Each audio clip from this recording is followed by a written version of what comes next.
From the mountains of central British Columbia to you listening around the world, this, my friends, is Spaced Out Radio. I am your host, Dave Scott, sitting in the captain's chair of SOR headquarters.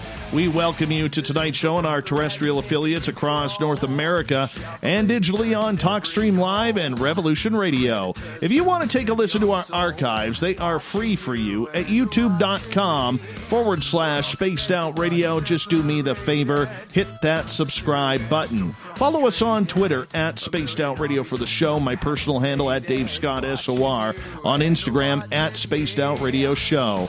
Our website is spacedoutradio.com, where we have a plethora of features for you, including rocking out to Bumblefoot and reading up on Captain Shirk's SOR, Newswire, and much more.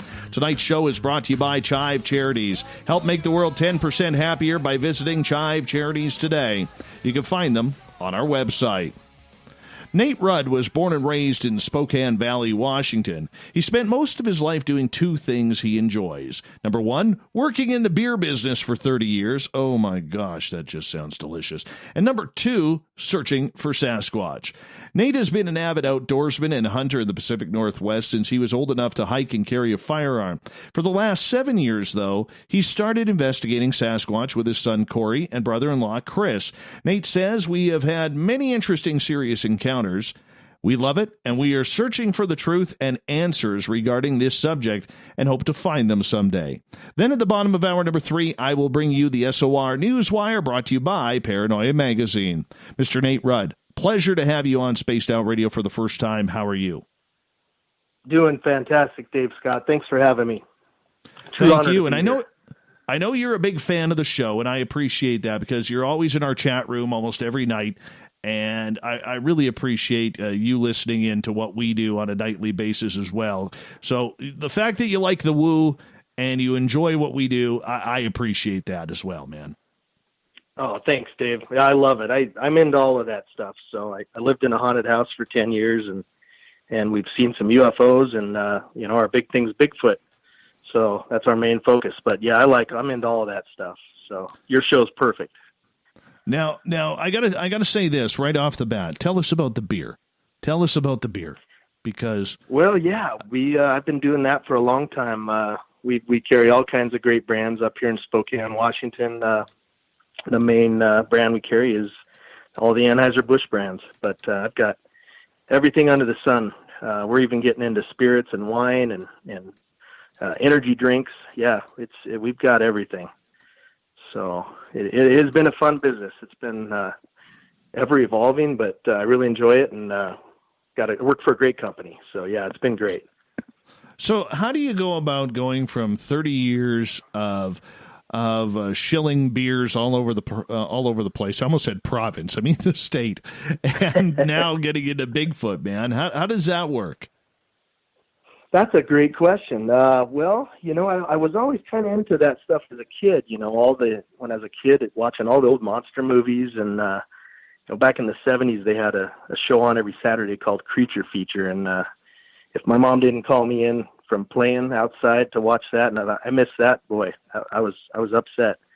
And then, of course, watching In Search Of and Leonard Nimoy and the classic Bigfoot shows there, and yeah, just always been into that stuff. And then married my wife later in life, and I was in 93, and her father was an outfitter and hunting guide, and over the years he had all kinds of stories about Bigfoot, and used to love to listen to those stories. And then at some point, about 7 years ago, I was sitting out at the lake on the deck with my brother-in-law Chris, and it was getting late, and we've been watching all the shows, and we're kind of into it more than ever. And I looked at Chris, and I was like, "Chris, hey, why don't we go on a night hike and look for Bigfoot?" He kind of looked at me funny, and I don't think he thought I was serious, and I was. And yeah, we went out that night, and we had an encounter our first night out, Dave. First night ever out. Yeah, I'm dead serious. We had a rock thrown at us up in the ancient cedar forest up above Priest Lake, and yeah, it was amazing. That changed everything. A couple things we couldn't explain, and never thought that would happen, really, going into that, but it did. And ever since then, we've been hooked. We've been absolutely hooked. Okay, so take us back to that first encounter. Why all of a sudden, out of the blue, would you guys decide that you needed to go looking for Sasquatch? Yeah, it seems a little crazy, but yeah, that was it. I looked at him and said, "Hey, let's go do it. Let's go try it." You know, I knew that we were in a perfect place for it. We're up here in the Pacific Northwest in the Selkirk Mountains. We're at the bottom of the Selkirks. That's the mountain range that runs all the way up through British Columbia, where you're at. Yes. And yeah, we'd heard about sightings. You know, I did a little investigation on the internet and stuff like that, and kind of got more and more interested in it. And we were watching some of the shows, some of the not so good ones, you know. But yeah, so we did it, and Chris said, "Yeah, let's do it." It was just late; we were bored, and we drove all the way up the other side of the lake, and you know, it was getting dark. I think it was dark when we drove up there, and we pulled into the Roosevelt Groves. It's a national park up there. It's an ancient cedar grove. It's like some of the trees in there are 2,000 years old, and just amazing place. And we'd been there before, you know, not looking for Bigfoot, but we proceeded to pull into the parking area. No one else was there. This was probably about 11 p.m. at night. And we, you know, got our gear and our backpacks and hiked up. It's about probably a good 1.5 mile hike uphill. And somewhere about halfway up, we were hiking, and all of a sudden a rock was thrown at us. And everyone can imagine what a rock sounds like. You know, it hits the ground, it thumps, it rolled right in front of us down the hill, and we froze, man. We were kind of freaked out, shaken, kind of frozen, and we stood there a while, didn't hear anything else, and we got our flashlights out, and we're shining them around on the hill there, and we didn't see anything, which was really strange. But, you know, we knew there was no one else there. There was no other cars in the parking lot down there. We were the only ones there. So, you know, we just had a rock thrown at us. So we pushed through that, as kind of freaky as that was, and we proceeded to hike all the way in there to the ancient cedars. It kind of drops down into a little, I guess a draw, you could call it, with all the cedar trees. And we sat there for a while, and I think I did my first call. Yeah, I know some people don't like to do calls, but they actually work. You know, I'm proof of that. But did a call, probably felt kind of silly doing it. And immediately, right after the call, we heard the loudest crash you could imagine. It was so loud. It sounded like a tree being crushed against another tree. And it was a calm night, no rain, just incredibly loud. And when you hear something like that in the dark forest, in the middle of nowhere, it gets your attention. And that's kind of the way the night ended. And, you know, we went out of there. And what time was this at? This was about 11:30. It was probably closer to midnight, because we probably drove up there about 11. It's a good 45-minute drive from where we are at the lake, at Priest Lake. And that's a ways up there. And had there been sightings around there before? Well, you know, there has been, and that's the thing. I'd gotten on, you know, probably the most famous website and checked out the sightings ahead of time. And, you know, by then I was into it. I was kind of doing a little investigation online and never had been out before, searching it out. But I was a little familiar with some sightings up there. There was one about 1980 where a guy was driving up Highway 57 there along Priest Lake past Nordman. And this thing, I can't remember what time of day it was. You'd have to look it up. But all of a sudden he saw out of the corner of his eye this bipedal giant creature coming off the hill, out of the trees, down the the gully, and it went right in front of his truck. He slammed his brakes on. The thing put its hand on his hood. That's how close he got to it, and it scurried across the road. And that's a sighting up there. You can look that one up. But yeah, there's a lot of. It's just a real hot spot. And since then, you know, we've done a ton more research, and I've connected with some other investigators and researchers up here in the Colville area, Colville, Washington, and just other local researchers. And there's a lot of reports up here, a lot of encounters, and we've had our fair share just in the 7 years we've been doing this. So I always tell people, Dave, if you go out where they're at, if you know where they're at, you know, there's a good chance something can happen. If you're out looking for them and you do the right things and you look for the right things, there's a pretty darn good chance that you might have an experience. Nate Rudd is our guest tonight on Spaced Out Radio. We are talking Bigfoot tonight. Nate, I got to ask you, when you go up in those mountains and you guys decided that you wanted to have a look, how many six-packs were you in at this time? Dave, that's an honest question. I probably had a few at that time. Chris wasn't drinking, my brother-in-law, so he was sober, and I needed a driver, so that was a good thing. So I'd had a few, nothing crazy, but we didn't take any with us, so we were fairly sober when that happened, for sure. It was just shocking. And like I said, when you go out and you have a couple things like that happen that you cannot explain away, you can't debunk. It kind of changes. It kind of becomes real quick. And that's what hooked us right there. And we've been going out. Go ahead. No, please finish. No, I was just going to say we've been hooked ever since. And we all work full time. We've got a pretty diverse group of guys. We've got a firefighter, we've got a chiropractor, a UPS driver, government workers, some business owners, and a beer sales rep. So we're pretty diverse, but we all love it. We have fun, and we go out as much as we can all year long. The thing is actually our area where we go, it's you can't even get to our spots from probably early to mid-December to late May, early June. In fact, we tried to go to our spot at Huff Lake, Washington, I think it's been 4 weeks ago now, and we could not get there. The snow was still too deep. They're unplowed roads up there. So we're a little limited. It's about 6-7 months out of the year we can go up there. So we try to get in as much as we can, but we all work full time, and, maybe someday a couple of us will be retired and we can do this more. Cause it's, all right. Yeah, we're all. Well, that's the big thing right there. That's the big thing right there. I mean, you got a team of people who can help out in case there's an emergency, and that's whether it's health-wise, injury-wise, or beer-wise. I mean, that's almost the perfect team, my friend. No kidding. Yeah, I never thought of it that way, but I think you're right, Dave. Yeah, it's a great group of guys, and our group keeps growing too. As more things happen, the word gets out, more guys want to come out with us. But we actually like to go in a smaller group, to be honest with you, because if you get too many people, you're less likely to have an experience. Nate, for people who have never had a Sasquatch experience before, okay, I want you to you describe that event perfectly. All right, of what happened. I want you to tell me what it was like for you personally and what you felt when all of a sudden that rock came traipsing down at you. Yeah, you're in shock, Dave. We froze. We were hiking in the dark. We didn't have lights on. We did have lights, but we were actually hiking in the dark, trying to keep it as dark as possible. And the rock came down, hit right in front of us. It must have been a fairly good sized rock because it made a pretty good thud, and it rolled down the hill on our left. And we froze. We literally froze there. I think I heard Chris rack around in his sidearm.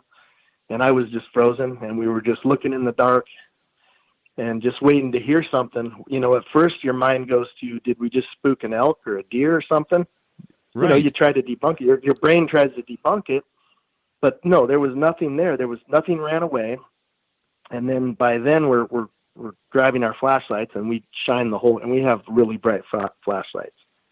And there was no animals running away. And it was a rock. You know what a rock sounds like when it's thrown, So that one, and then since then, Dave, I got to tell you, I've talked to some other researchers up here that I've made friends with over the last few years, and one of them that lives up in northern Idaho here, her name's Cindy, she knows some people that had rocks thrown at them up there in the ancient cedars as well.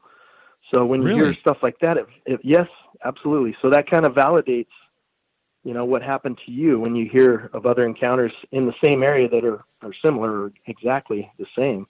So apparently we've got some Sasquatch that like to throw rocks up there. All right. I gotta say this. What did you believe about Sasquatch before all of a sudden on a whim you head out into the forest? Well, probably thought like most people. I guess, right away you start to think this is real. I always kind of believed it was possible, right? I was kind of skeptical, but I kind of believed in it. But like I said, when something like that happens to you, it really changes things.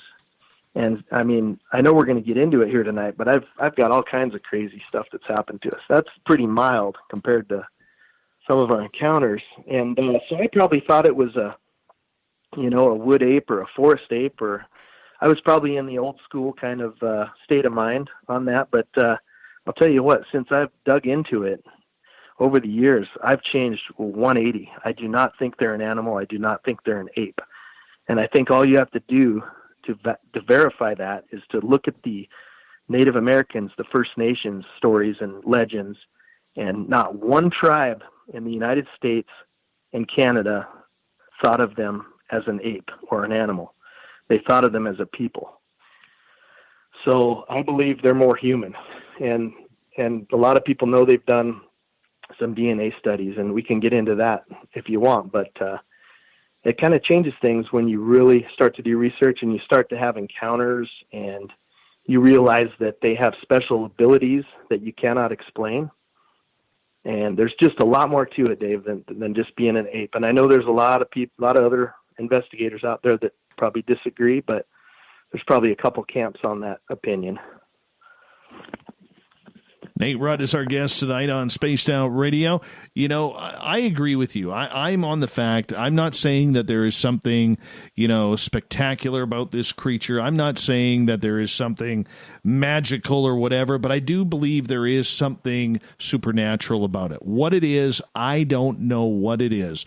But I agree with you on the whole aspect, my friend, that it really, really opens up my mind.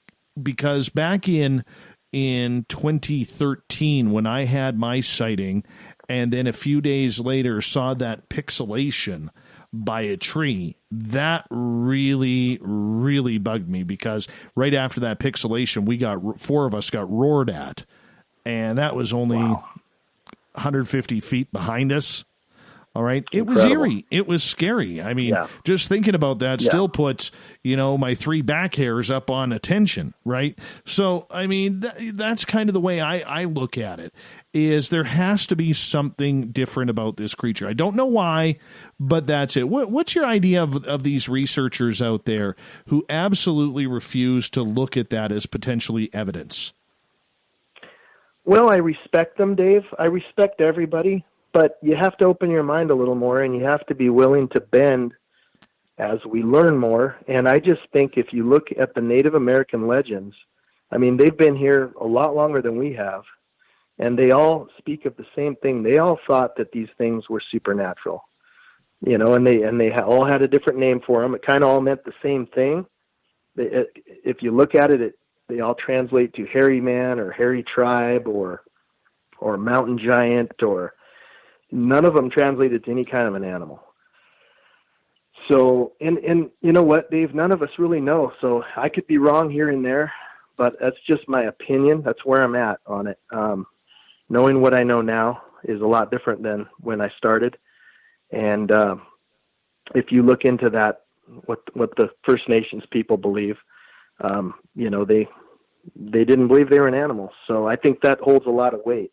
And I just think that some of the old time researchers, maybe they've invested so much of their research and life and time into the other avenue that it's just hard to change at this point. That would be my answer, I guess. Well, okay. So for being a Bigfoot researcher in your area, do you actually, how did you come to this attention that this was something that you needed to look into a little bit more seriously?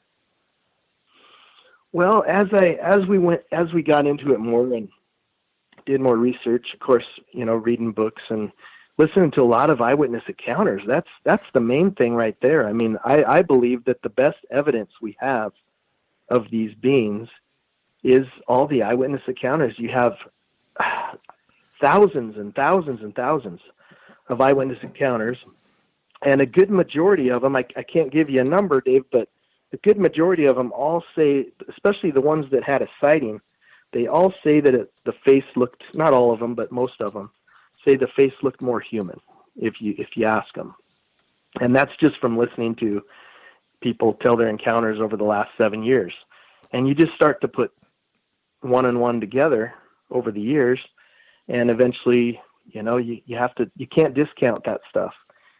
And so that's kind of what changed me. And then the DNA study, I looked into that, and I'm sure you've talked about it before, but the DNA came back as a human mother and an unknown father. So, you got to take that into account too. So there's just, like you said, there's just so much more to it that we don't understand. And that's what's so interesting about this subject, is it just sucks you in. And it's almost like the more you learn, the less you know. So it's always a search to find answers. And I haven't actually laid my eyes on one yet. I haven't had a sighting, but I've had some incredible encounters. We've had them really close to us. We can get into those as we go, but yeah, and I've kind of witnessed the special abilities. We've had some very, very weird things happen. Nate, in regards to the fact that so many researchers out there refuse to go down the supernatural route, is there anything specifically that you learned that makes you want to investigate it more? Yeah, we had an encounter in hunting camp a couple of years ago, and some amazing things happened. We were hunting. If you want me to go into the story now, I can. But we got about okay. 1 minute, and if we got to keep going, and if we got to carry it over, we will. Okay. It sounds good. So me and my good friend Rob, he's the UPS driver. We go hunting together every year. We've hunted together for about the last 6-7 years, and we go to the same spot every year. It's a whole week trip. We take a whole week off of work and set up a camp, and that's another thing. I think it really helps to stay in an area for longer than a weekend, because then I think you're more likely to have some activity. I think they kind of maybe get sick of you being there sometimes. But we went up there for hunting camp, and we'd never had anything weird happen there in that spot, although it is in the middle of all these other spots. But of course, we're in hunting mode, so we're not really looking for Bigfoot. Although I'm always on guard, it's always in the back of my head. So that week we got into camp, set up, and I did a call, or I can't remember if I hit a tree, something like the first night. That's kind of the way I always start our trips. My buddy kind of laughs at me, and he was a skeptic big time before this happened, but he isn't now. So I believe I hit a tree a couple times, did some tree knocks, and nothing. Hold the story right there. Let's go to break here at the bottom of the hour. Nate Rudd's talking Bigfoot in Washington State and Idaho. Let's get into some of these experiences next on the Mighty SOR.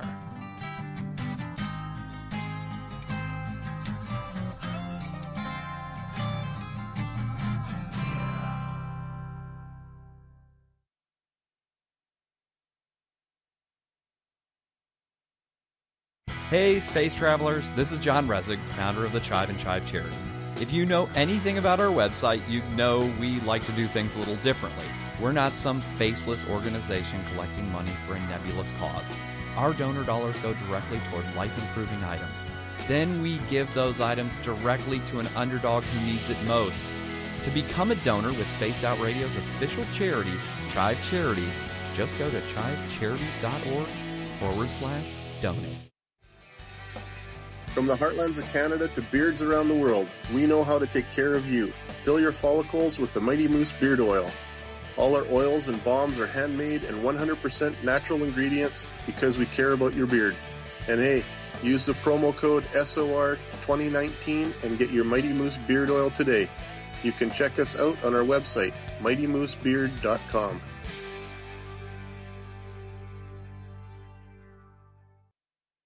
Hello, this is your guitar man, Ron Bumblefoot Thal, and I have to tell you, I love the response I get for Little Brother is Watching from Spaced Out Radio fans. It's amazing how music can inspire and make people think deeper about what's going on in the supernatural world.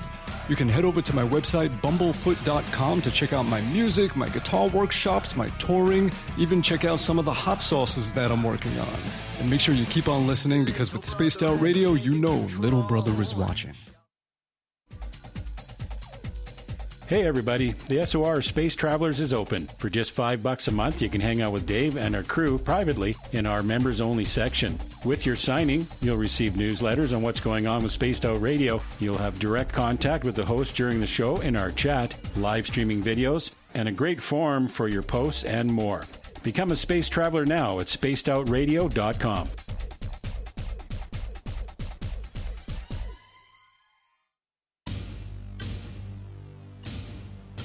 You wanted new SOR gear, and now you can have it. The SOR Vault is fully stocked with t-shirts, hats, hoodies, mugs, and everything in between, with great logos for you to choose from. So head on over to spacedoutradio.com, click on the SOR Vault, and go shopping. Pricing is quite affordable, and you can look good representing your favorite show. So go to our website and pick up your new SOR wear at the SOR Vault today. If you like it hot, real hot, then heat up your meals with Bumblefoot hot sauce. Get your Bumblefoot hot sauce today. The sauce, Bumblicious, and the 4 million Scoville unit Bumble. We're going in hot, real hot, coming out even hotter. Keep the milk nearby and tantalize your taste buds tonight. Bumblefoot hot sauce, available now at kajans.com. Cold drinks, great food, and the best music in Vancouver. The Moose Vancouver is the place to be, open until 2 a.m. nightly. Everything on the menu starts at just $6.95. Who serves food that cheap anymore? At the Moose, you'll never know who you'll run into. Rock stars, actors, athletes. It's the place everyone wants to be. So join us at the Moose Vancouver, the official party bar of Spaced Out Radio. Hello, Space Travelers. It's me again, Carl. Don't forget to join the Space Travelers Club for just $5 a month and follow Spaced Out Radio on Twitter at Spaced Out Radio. Our Instagram, Dave Scott SOR. Our Facebook page is Spaced Out Radio Show. Our archives are free at youtube.com/Spaced Out Radio. Come woo it up with Spaced Out Radio today. Bye!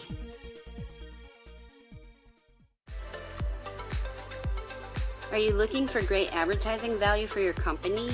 Look no further than Spaced Out Radio. We have a multitude of places to get your name out there, including commercial ads during the show, special promotions, and banners on our website. Our audience is proven to support the companies that support our show. We can make your budget work for you. So for more information, please contact us at sales@spacedoutradio.com. At spacedoutradio.com, we are keeping you up to date on all the news with the SOR Newswire. Captain Shirk leads the team that is bringing you the news of the day and exclusive stories on everything paranormal and supernatural. It's free to read, it's updated daily, and it's right there for you. The SOR Newswire is a one-stop shop for the news of the day. Check it out at spacedoutradio.com today. We're taking Sunday nights out of this world on Spaced Out Radio. This is Michael W. Hall, also known as the Paranormal Lawyer. Together, we're going to go on an exciting journey into the unknown. I'm going to bring you some of the best interviews in the paranormal and supernatural to start your new week off on a freaky note. So tune in to Spaced Out Sundays with me, Michael W. Hall, only on spacedoutradio.com.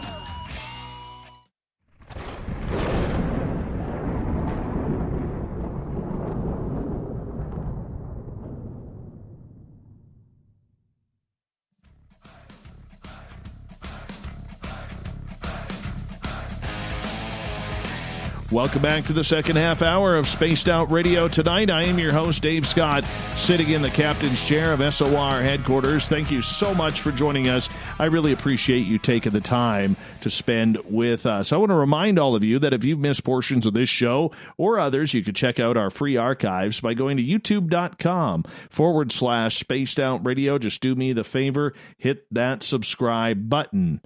And, of course, our website, spacedoutradio.com, where we have a plethora of features for you, including rocking out to Bumblefoot and reading up on Captain Shirk's SOR Newswire. Follow us on Twitter at Spaced Out Radio for the show, and on Instagram at Spaced Out Radio Show. We would appreciate that as well. We're talking some Bigfoot tonight. And right before the break, our guest, Nate Rudd, who runs WIBS, Washington, Idaho Bigfoot Search. He was telling us a little bit about a story about heading into the darkness of Washington State. Nate, welcome back. Hey, thanks, Dave. Good to be here. Good to have you here. So the infamous hunting camp encounter, this is the one that really kind of rattled us and kind of changed things a little bit. So I was telling you, we go there every year, same spot. And so I'd knocked on a big tree, and I think looking back on it, I think maybe we pissed them off, and they came in to have a look at us all week and harass us. But anyways, it kind of ramped up every day. So nothing really the first night, but the second day we came in from, I think we came in for lunch that day. We're usually out hunting all day, right? You spend the whole day out there hunting, and you come back after dark, and you know, you cook some dinner and you sit around the fire, and that's 90% of the fun. But so we rolled in, I think the next day for lunch, and we pulled into our little entrance to our camp there, and there was probably a good 15-foot sapling. It was probably 3 foot in diameter at the trunk of the tree. It was laying across the entrance of our camp. And if you can picture a pretty good sized sapling, a fresh one, and with a big root ball on it, we stopped the vehicle. We both looked at each other, thought it was just really weird, you know, right away. And my buddy Rob goes, "That wasn't there when we left." And I said, "No, it wasn't." And there were some other sticks placed across our entrance too. And by the way, there was no one there all week we were there. This is a valley that runs a long way through. It's called Squaw Valley up there, and there was no other hunters the whole week. We saw one rig when we left, the day we left. So keep that in mind as I tell this story. But so anyways, we hopped out of the rig, and I went and grabbed that sapling. It was pretty heavy, had a big root ball on it. I've got pictures of all this too. And the minute I picked that thing up, a bunch of fresh dirt fell off all over the road there, and we just kind of looked at each other, and this is just bizarre. And so we looked around to see where this tree could have came from. We looked in the tree line all around, and this thing looked like it was pulled out like a carrot, Dave. If you can imagine a carrot with a root ball. And you start to think about what kind of strength would it take to do that. And I looked around. Well, we both looked around in the woods surrounding the area. We could never find. We must have looked for 20 minutes. We could not find the hole where that tree came from.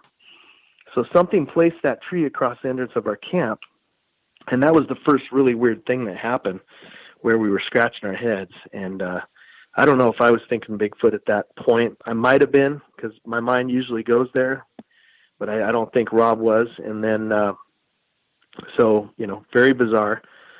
And as the week went on, things got more intense. We started hearing tree knocks at night. Probably that same night, the same day, we'd be laying in our tent there at hunting camp, and we started hearing knocks in the distance across the field. There's about a 300-yard distance in between the tree line and the tree line we were in, and we'd hear knocks in the distance, and then hear another knock would answer in the other tree line.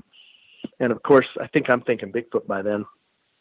And so as it went on, like I said, each night got worse. The next night we came back to camp, Dave, there was a big, like probably a 25, 30-foot tree, fresh green tree, pushed right over in the middle of our camp. It almost hit our camp table and our stove and everything. And this was after dark we came back. And by then we're thinking, okay, this is getting pretty intense. That's the second tree that's been, you know, pushed over or pulled out. And the knocks are getting louder at night. Every night gets more intense. And so we ended up setting up some game cams. We put one up in the middle of camp there. Actually, we did that before the big tree was pushed over because we thought we were going to catch it, but we didn't. We put one behind the tent. And after, I guess it was probably a day, we checked those things. And the one that was in the middle of camp, Dave, we pulled it down to check it, and it had a dead moth placed over the eye of the camera, a dead moth placed backwards on the lens, so it didn't take any pictures, which was really strange. And then we checked the one behind the tent, and it malfunctioned. It was just white pictures, so we didn't get anything behind the tent either. And we couldn't get the cams to work basically the whole week, and we've used those a lot. They work every time. So I've heard stories about them affecting cameras. So that was another little bit of evidence there that we had. And so every night the tree knocks got louder to where they were, as the week went on, they were right behind the tent at night. I mean, loud. And I don't know if they're hitting trees with a piece of wood or if they're clapping their hands. I really don't know. All I know is it's super loud and it's startling. And, a couple times we ran out of the tent to try to see if we could see it. We couldn't see anything. It was close. It was, right behind the tent towards the end of the week. And then the last thing that happened that kind of was the icing on the cake is I was sleeping probably the second to last night, and I woke up to a growl right outside my tent, kind of by where my head was, like a deep guttural growl. And, immediately you think bear. And I thought maybe I dreamed it, so I laid there for a minute, and then it happened again. It was really loud, and I woke Rob up. Rob, get up. Do you hear that? And it happened 2 more times, so he was able to hear that too. And at that point, we were like, okay, what do we do? Well, we got to get our clothes on. We're going to get our clothes on and run out and see if we can see what's going on here. Kind of did the 1, 2, 3, zip up the tent, run out. Nothing, Dave. There was nothing running away. Didn't see anything. So that's kind of where I get into the special abilities. It's just super, super hard to explain. Have you ever seen the David Paulides' Missing 411 The Hunted? Yeah, yes, I have. Yep, I have seen Okay, that. so right at the end, Bruce Maccabee's wife was sitting in her tree stand, and she saw that predator-like creature going through the trees. Do you think that might be what it's like? That's what I'm wondering, because it was so close to us, but we were never able to lay eyes on it. And, we were pretty fast getting out of the tent. Maybe not when the growl happened.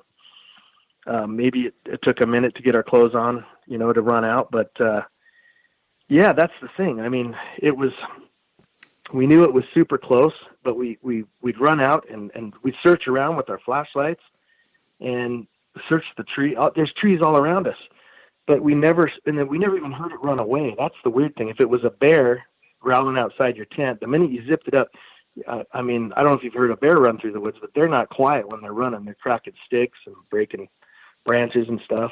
There was nothing. It was dead silent. So it makes you wonder if they do have that ability to like blend into things somehow. It's just we're scratching our heads. But that was an intense week, Dave. So we had one more night. That growl happened, I think, the second to last night. And I looked at Rob and I said, well, what are we going to do? We were, at this point, honestly, we were stressed out. The last couple nights we were getting no sleep because of all the wood knocks and stuff. And so I said, okay, we got to make a decision. Are we going to hang tough and, tough it out and sleep with our clothes on and our guns on our chest? Or what are we going to do? And we talked about it and thought about it. And like I said, we were stressed out, hadn't had any sleep for a couple nights. And we said, no, let's go to the cabin. We went to the cabin at Priest Lake, and it's only about, 25-minute drive from there to get some sleep. And before we left, Rob put his lantern inside the tent. We have a big canvas hunting tent, and he left it on low before we left. And a side note, we had a lot of mice in the camp that week, so we were very careful to zip down the tent all the way, because we didn't want mice getting in our stuff in the tent. So we double checked that. We left. We went to the cabin, got a good night's sleep, came back the next morning to pack up camp, and we got back. That tent was zipped up about 8 or 9 inches, Dave. And I got pictures of that too. I took a lot of pictures that week to document all this stuff, and that's all on our page. People can go find it. But I hope I conveyed that story well, but it was a very stressful, intense week. Let me say that. I can see that. I mean, I can hear the emotion in your voice. I mean, you're almost tensing up a little bit. Yeah. Be honest. You're an outdoorsman. You've been an outdoorsman your entire life. You've been a hunter since you were a child. So when all of a sudden you have this growling sound that close to you at night in your tent, and let's face it, out in the wilderness there's a lot of animals that can kill you. Yes. There's a lot of animals out there that don't like the smell of human. All right? And here you are, but you're not really recognizing the sound. What is going through your head at this time? Well, yeah, you're scared. I got to admit it. I would like to think that we're a couple of tough guys out in the woods with our firearms, and I'm not really. Bears scare me a little bit, especially grizzly, obviously, and there is grizzly up in that area, so that's kind of where your mind goes at first. But we'd already had all the wood knocks all week, for the last 3-4 nights. So my mind, I mean, it instinctively wants to go to bear. In fact, we ran out of the tent yelling, "Hey bear, hey bear," just kind of a reaction that you get because we've been outdoorsmen and hunters our whole lives, right? But my mind immediately went to, because I was already convinced that they were around, Dave, that the Sasquatch were around, because all the stuff that I told you is just, you can't explain it. We're in the middle of nowhere, and there's something making wood knocks, intense, loud wood knocks in the middle of the night, off and on, for 2-3 hours, and it got so close that it was right behind our tent. So very, very intense. Did you think you were being? Did you think you were being tracked? Were you the prey? It kind of makes you feel that way. I honestly, I just feel like, for some reason we pissed them off and they wanted us out of there, because I felt like the pressure got worse every day and every night. It was just a pressure to leave. And, we finally gave into it that last night, plus we wanted to get some sleep. But, I just think they're very good at chasing you out. They probably could have hurt us, obviously, if they wanted to. But they'll let you know when they want you to leave. We've experienced that firsthand. So, yeah, they won that one. But we stuck it out almost the whole week. We didn't last that last night. So, yeah, it's something I'll never forget, and something Rob will never forget. And, it's always there. It is. Did you smell anything? Because everybody always asks, was there an odor? Yeah. Was there that pungent Sasquatch odor around? No, I didn't, and I've been asked that before. No, we never did smell anything at all. Yeah. So, and I got to mention too, I've been asked, well, did you see any tracks? Well, the ground where we were at was super hard, and it was really dry. It wasn't muddy or anything. So we did look for tracks. We didn't see any tracks. That's the other strange thing. So, yeah, it's just an experience that I'll never forget. Just hard to explain. And knowing what I know, I mean, my mind goes to one spot, to one place. You said there was one other hunter in the area, and you wanted to get back to that. What happened there? One other. Oh no, I think I said that there was one other hunter coming in the day we left. I was trying to make a point that there was no other hunters in the whole valley. Oh, okay. All week. We were the only ones there. So yeah. I just wanted people to know that, And, the one thing that I learned from being, from moving up north where I live now at SOR headquarters is it's amazing how many vehicles you can see going into the bush, or if you're pulled over for something and you get passed by vehicles, and then all of a sudden they're gone. They disappear. And they're driving somewhere. But it's amazing how when you are in that deep of wilderness, how far away from other people you actually are. Mm-hmm. Yeah, and you can hear a car coming a long ways. It's a good couple mile road to get down to where we camp. It's a gravel road. It's a fairly maintained road. When it's not maintained in the winter at all. It's remote like that, but you can hear cars coming in and out, and we never did, which is kind of strange because usually we usually see other hunters, But that particular year, I think it was a couple of years after the fires. We had a lot of fires up there a few years back, and I think hunters kind of avoided that area for a while. There was some big fires up there about maybe four years ago, possibly, somewhere in there. 3 years ago, because it was the same time we were having ours up here. Okay, there you go. I kind of lose track of time, but you're right. Because I remember people of the people of Spokane wanting to put fans on top of their roofs to blow the smoke back to British Columbia. Oh wow! I remember that being a story. Yeah. That was amazing. It was absolutely amazing. Funny. I had a good laugh with that one because. Yeah. Yeah, that's funny, for sure. Yeah, that was a bad year for fires. Definitely. Oh yeah. Yeah, they came within about 2.5 miles of my house. Oh boy, that's close. That's close enough. That's close enough. That's too close for comfort. Absolutely. Oh, for sure.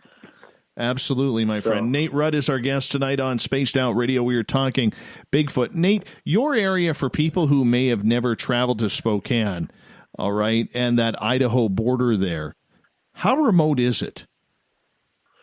You know, you don't have to go far to get out there. I can step out my front door here at my house, and I look at Micah Peak, and there's been, believe it or not, and a lot of people don't realize this, there's quite a few sightings up there in that area. There's Big Rock and Micah Peak and Signal Point up there. And there's been I have some encounter reports from up there that were shared with me from another investigator.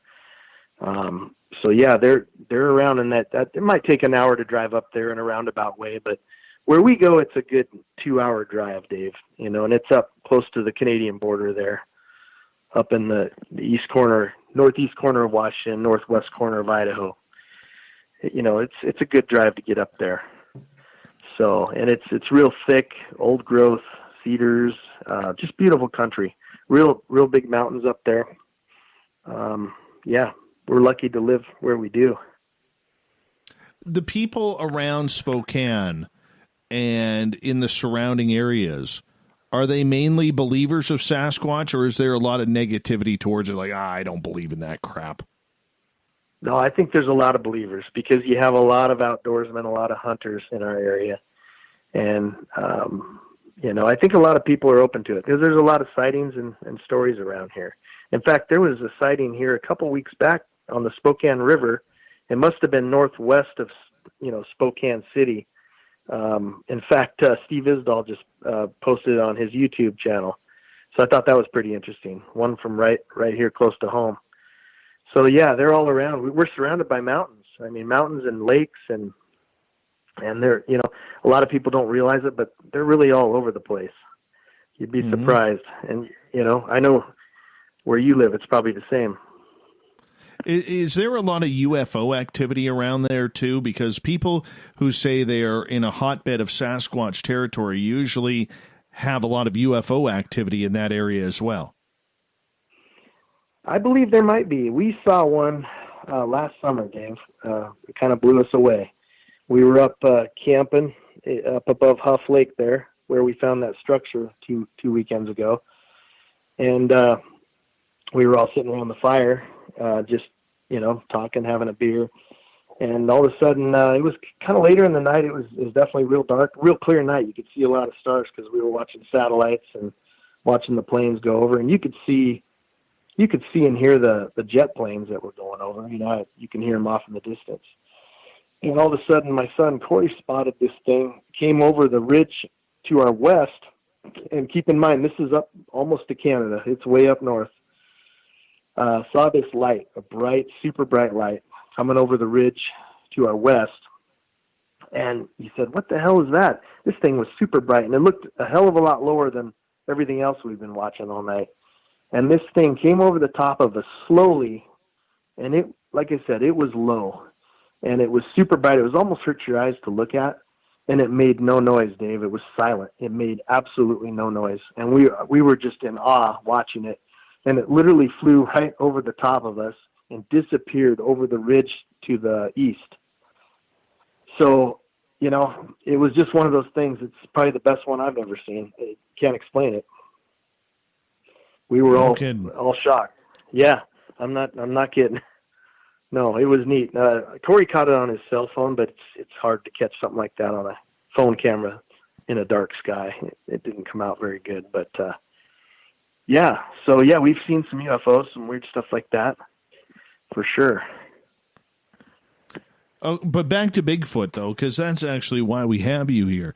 You know, when you go out, and you go out quite often because, let's face it, the mountains are right at your back door here. How often are you getting interaction?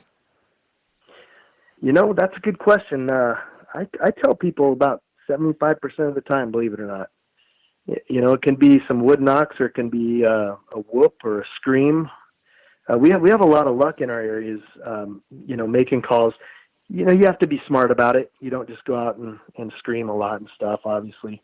You got to be strategic and smart about it. And sometimes you can catch them off guard late at night if you've been real quiet for a few hours and it gets late into the night and you let out a scream. You'd be surprised. We've gotten callbacks that way and whoops. And in fact, I got a scream 2 weekends ago got a new camera, and I actually caught it. It's off in the distance, but you can hear it if you turn up the volume. It was in the morning, kind of caught us off guard. It screamed. We didn't provoke it. And then I did a couple calls back and got it. I believe we got it 3 times. And then the 4th time it quit. It didn't do it again. But yeah, I just believe if you let them know you're there, yeah, you know, they'll come in and look at you and you know, hopefully you don't piss them off, but they'll investigate you. And I think if you're open to it, Dave, you're more likely to have an experience. I think, you know, if you look at the paranormal, people that are sensitive to spirits and that kind of thing, they're just more open to the subject. And I think they possibly, I know it's a stretch to say this, but they may know that you're there. They may know, you know, what you're up to, or when you let them know that you know they're there, they're very likely to come and have interactions with you. That's kind of what we've found, because we have had a lot of those. Go ahead. Oh man, you know, I know what it's like to be tracked by Sasquatch. It is an eerie feeling. Let's get into that when we come back, sure. and we can get into that whole discussion, because I don't think there is anything scarier that's happened to me in the forest. Okay, and I've never ran into a grizzly bear or a cougar very close. All right, but I could say this. I don't think there's anything scarier in the forest than when you have something big surrounding you on a couple of sides, really giving you the feeling to get the hell out of Dodge. You know, that's the way it goes. Absolutely. Nate, you hold on.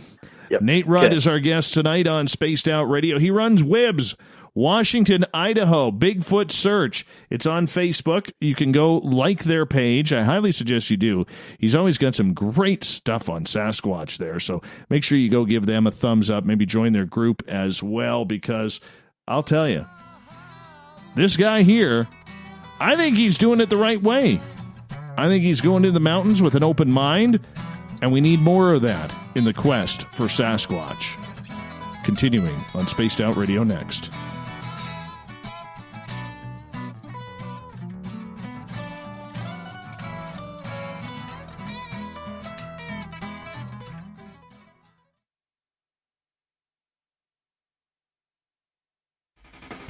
The party is always on at the Moose Vancouver.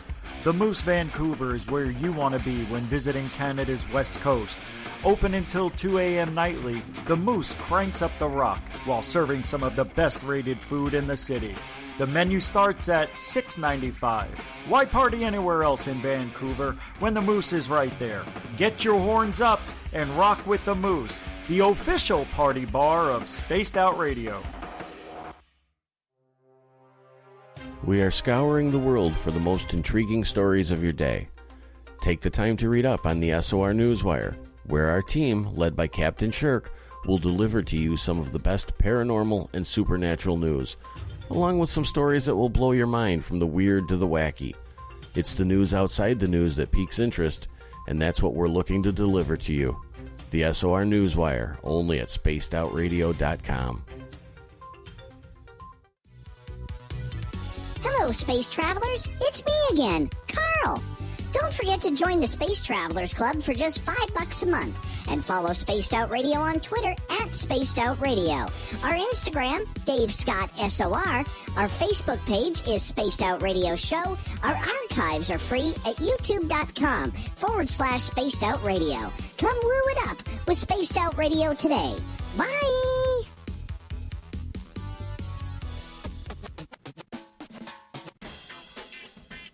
The SOR Vault is open for business, and do we have some cool swag for you to pick up?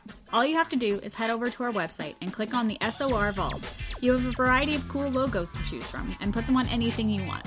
T-shirts, hoodies, hats, coffee mugs, you name it, we can get it to you. So do your shopping by supporting the store you love. Get your Spaced Out Radio swag at the SOR Vault today.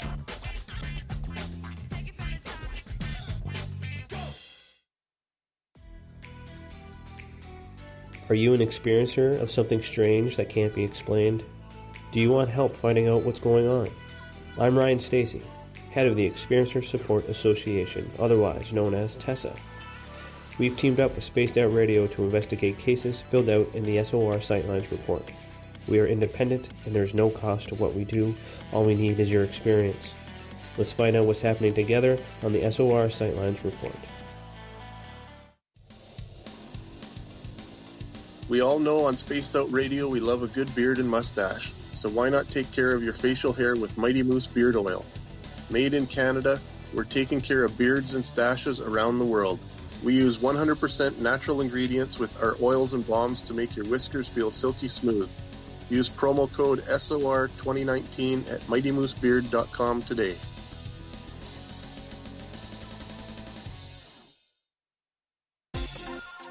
For the price of 1 cup of coffee a month, you can become an SOR Space Traveler. The Space Travelers Club is a place where you can interact with other listeners, either live during the show or on our great forum. We want your stories, pictures, comments, and ideas. You'll get live video streams, exclusive content, and be a part of our newsletter. Stay in touch with everything SOR. The Space Travelers Club is just $5 a month at spacedoutradio.com.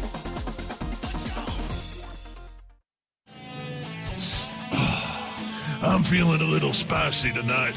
What to do? What to do? Why not get Bumblefuck? 4 million Scoville units of pure hard rock. Bumblefoot hot sauces come in 3 flavors. The burning Bumble. Tone it down a bit with Bumblicious and throw the sauce on everything. Spice it up. Bumble me, baby. Bumblefoot hot sauce. Get it today at kajans.com. Hi there, this is the paranormal lawyer Michael W. Hall. I'd like to invite you to listen in each Sunday night where we're going to open up your eyes to everything strange and paranormal. I will be hosting some great guests with topics that affect us all, such as UFOs, ghosts, and everything paranormal. Let's learn together on Spaced Out Radio Sunday with myself, Michael W. Hall, the paranormal lawyer at spacedoutradio.com. Are you intrigued by Paranormal Talk Radio? You'll love the new Paranormal Radio app from TalkStream Live. You'll find a great selection of talk shows covering UFOs, ghosts, strange phenomena, and much more. Download the Paranormal Radio app now and start listening to the very best in paranormal talk entertainment, including the network you're listening to right now, the Paranormal Radio app, free in Google Play and the iOS App Store. Hey, space travelers, this is John Resig, founder of the Chive and Chive Charities. If you know anything about our website, you know we like to do things a little differently. We're not some faceless organization collecting money for a nebulous cause. Our donor dollars go directly toward life-improving items. Then we give those items directly to an underdog who needs it most. To become a donor with Spaced Out Radio's official charity, Chive Charities, just go to chivecharities.org/donate. Hi, this is Amber Beckrud, and I want to invite you to subscribe to our YouTube channel where we store all of the SOR show archives for free. And as an added bonus, every 2 weeks I'm posting brand new content on Cryptid Tales, where I will get into some of the spookier legends and folklore from around the world and tell the stories that go with them. Find us at youtube.com/spacedoutradio and check out Cryptid Tales today. Drop a comment and let me know what you want to hear. See you there. Get your horns up with me on Spaced Out Radio. This is Ron Bumblefoot Thal. Come tune in to SOR where you can hear me rock out with Little Brother is Watching, the official theme song of Spaced Out Radio. And then come on over to bumblefoot.com where you can find out about my tour schedule, my music, and everything else. Bumblefoot.com keeps you up to date on what I'm doing and the best way to stay in touch with my music and music camps. Sign up for my newsletter at bumblefoot.com and remember, Little Brother is watching. You're listening to Spaced Out Radio with Dave Scott. Follow Dave on Twitter at Spaced Out Radio and on Facebook, Spaced Out Radio Show. Hour number 2 of Spaced Out Radio is underway tonight. I am your host, Dave Scott. Thank you so much for taking the time to spend with us. We welcome back everyone listening in on our terrestrial affiliates across North America and on the digital side on TalkStream Live and Revolution Radio. Remember, you can check out all of our archives for free by going to youtube.com/Spaced Out Radio. Just do old Davey the favor, hit that subscribe button. The Desert Clam has set the password for tonight in the SOR Space Travelers Club. Graphophobia. Graphophobia is your password. Use it wisely, Space Travelers, as the Clam sets the password each and every night right here on Spaced Out Radio. Our website is spacedoutradio.com, where we have a plethora of features for you, including rocking out to Bumblefoot and reading up on Captain Shirk's SOR Newswire. Follow us on Twitter at Spaced Out Radio for the show, on Instagram at Spaced Out Radio Show. Now, we're talking Bigfoot tonight. From WIBS, that's Washington, Idaho Bigfoot Search. We got Nate Rudd with us, and he's been doing this for about 7 years. You know, during the day, he's our resident beer man, but during the night, and on the weekends, he's out in the forest searching for Sasquatch. Welcome back, Nate. Oh, thanks for having me. It's good to be here. I got to ask you this on a personal level here, okay? When you go up into the forest, can you feel them? Can you feel if Bigfoot is around? You know, I think I can, Dave. I would never say that I can't communicate with them that way, but I get that feeling. I got to tell you, and I mentioned it earlier, I lived in a house that was haunted for about 10 years, and I'm not trying to change the subject here, but I saw some spirits. My son saw some. And I feel like I'm a little sensitive to that, open to that. And I don't know if that helps in the Bigfoot world. But, yeah, I think I kind of have a little bit of a sixth sense there where I just kind of get a weird feeling. I had that in the hunting camp all week, you know, once that stuff started ramping up. So, yeah, I would say, like, I know this 2 weekends ago we were up in the ancient cedars there, and I didn't have any feelings. And I told my son, I said, Corey, I'm not feeling it tonight. I don't think they're here. I think I made that exact statement to him. So, yeah, I think it's possible. I think I can feel them a little bit, you know, if they're around. I would say yes. The reason why I ask is when you have that encounter, that close encounter, whether you see them or not, or you hear them, a lot of people have talked about, you know, when they go in the forest, it's almost like a sixth sense that you know when they're around. Mm-hmm.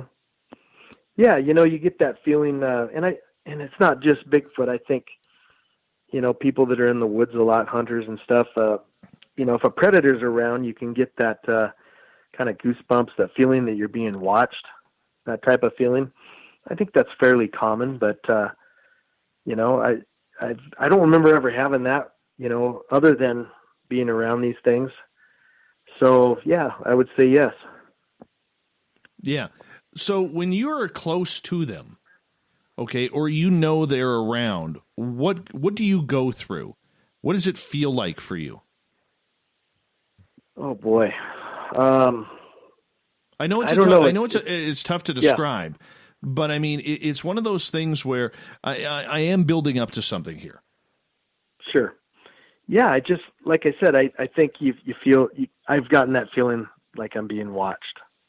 You know, it's kind of a different feeling, and my father-in-law's had it in an area where I don't know if I mentioned yet. He was a hunting guide and outfitter for years, and all the stories that I told you that they told us over the years, he had those feelings going through this area, and he's of the opinion that they have some kind of a supernatural, you know, angle to them.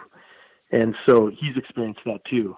And I think it's just a strong, it's hard to explain. It is a hard question. I just think they can make you feel them, you know. I don't even know how to explain it, Dave. I'm sorry I don't have a better answer.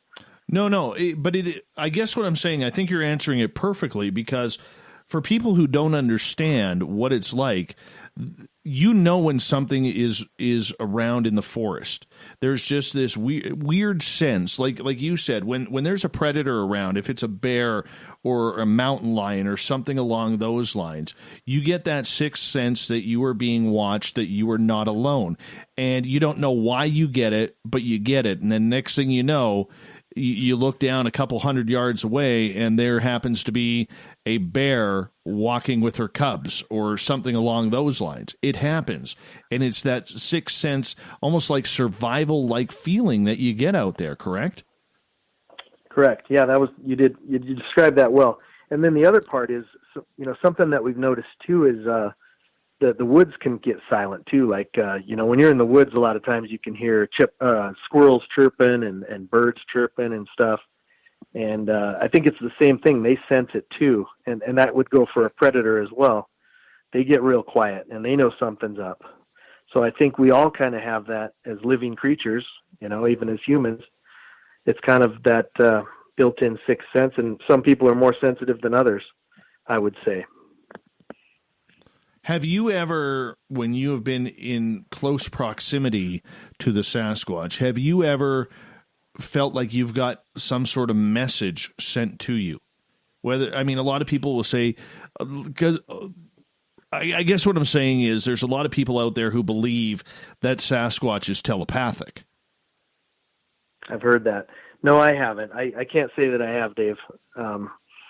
Yeah, the answer is no on that. But just sensing them, just feeling them, just having that feeling of being watched and kind of getting goosebumps and your hair's up on the back of your neck. And like I said, that's exactly the way my father-in-law described it too to us over the years when he was hunting in this area where they were.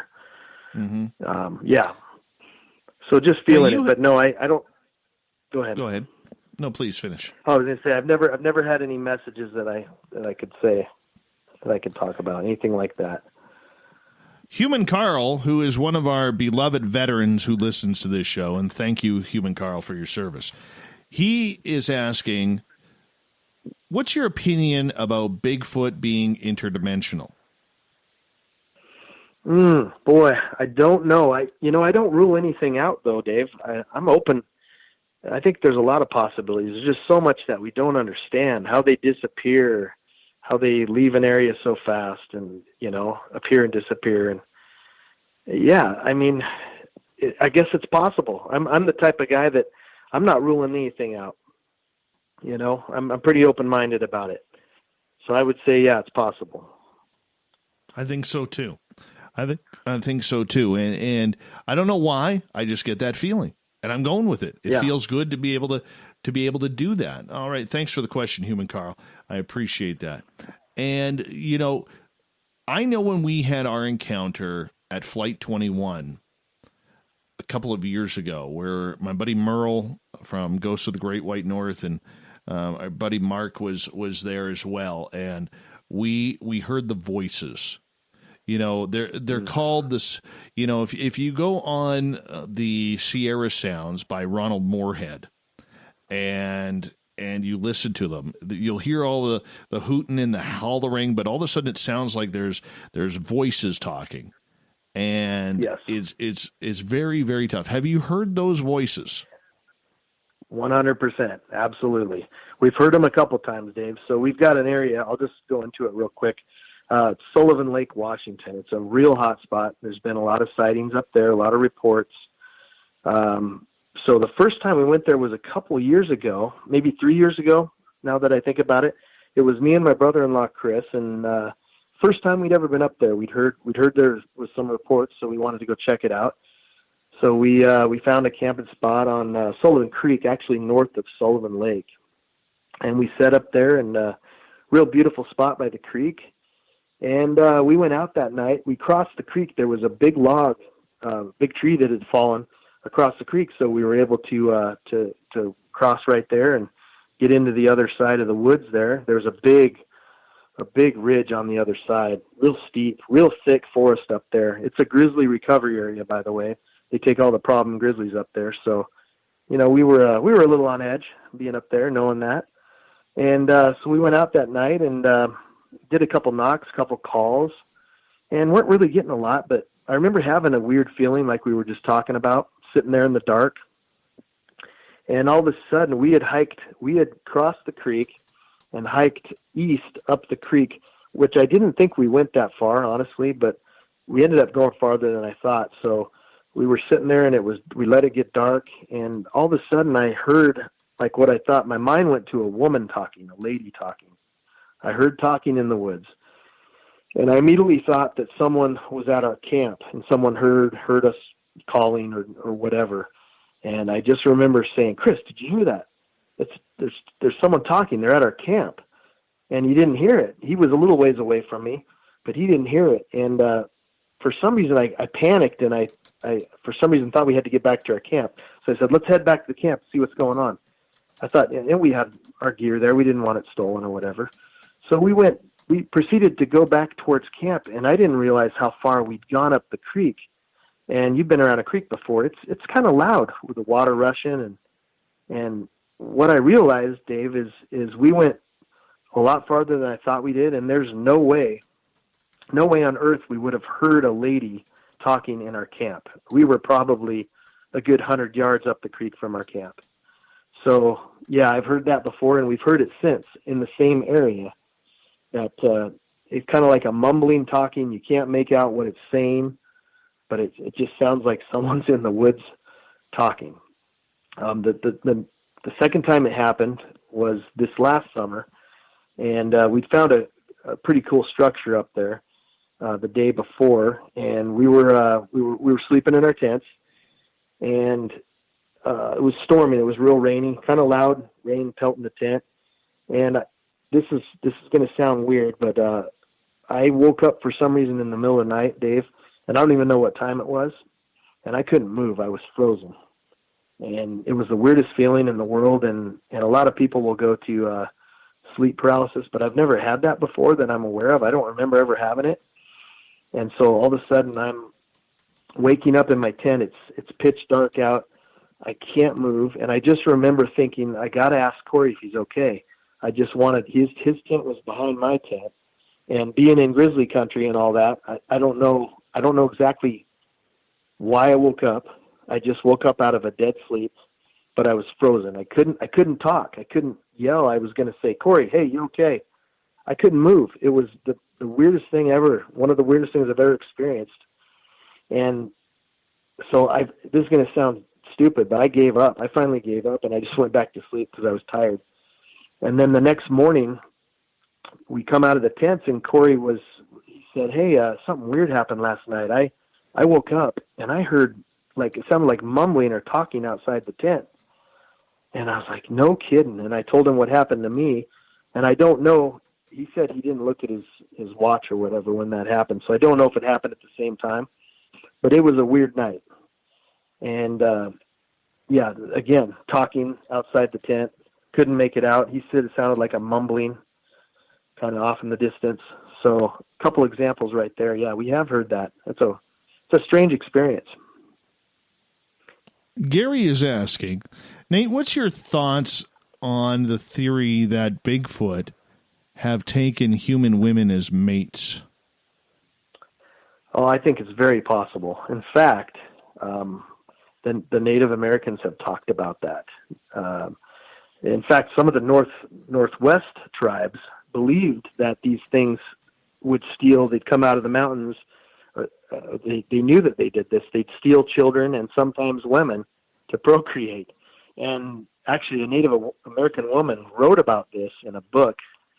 I'm trying to find it. I have a note here. In 1924. Let's see. I'm trying to find it. 1916. Sorry, Dave. Lucy Thompson wrote a book. And she talked about that, and they called them, it was the Yurok Indians, and they were down on the Klamath River, and they called them Indian devils. and her cousin was actually kidnapped in 1899 berry picking. She was taken by these things. And she talked about how the Indian devils would come out of the mountains during the day when the men were hunting, and they would steal children and women and possibly eat the children and take the women for Bigfoot brides, I guess you could say. And, the tribe fought with them.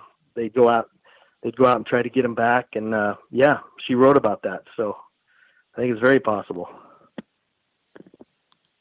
I know that happened in British Columbia here too, in the Harrison Hot Springs area, back in the 1930s or 40s as well, I believe that happened. And that is scary. I mean, I know that they sent a few warriors up to. They found her in a cave like 4 months later, and when they grabbed her, she had already lost her First Nations language and was talking another language, number one. And number two, when they found her and they brought her back, they had to run down the mountain because this Sasquatch was chasing them. And they hopped in their canoes and went down the Chehalis River towards the reserve. And for 2 weeks, everybody in that reserve had to stay inside with their doors and windows blocked up because this Sasquatch was terrorizing all of the buildings. Unreal. I think I may have heard that. That kind of rings a bell, Dave. Yeah, I do think that they take people. I kind of look at it as if they're a lot like us, there's good people and bad people. And so I think they're the same way. And I think they are responsible for not all, obviously, but a lot of the missing people out there in the national parks and forests. Because the Indians talked about it. I mean, the Native Americans, they all had stories about this. So like I said before, if you look to their legends and stories, I think you're going to find a lot of answers there. But I do believe that certain ones, or maybe a bad group of them, they take people. I don't think it's a big secret, honestly. No, and it's a very dangerous subject to talk about, too, because I know David Politis, bringing him up again, I believe deep down that even though he doesn't give up his theories, I think that's one of the theories he has in regards to this. Do you believe this creature moves with the food cycle? So, for instance, when the deer or the elk or the moose or whatever it may be moving into their rutting season or into lower altitudes and areas during the winter, do you think Sasquatch follows them? Absolutely. Yep, you nailed it there, Dave. We have an area we go once a year. We make it's a week-long trip. We do it once a year, and it's I'm trying to find.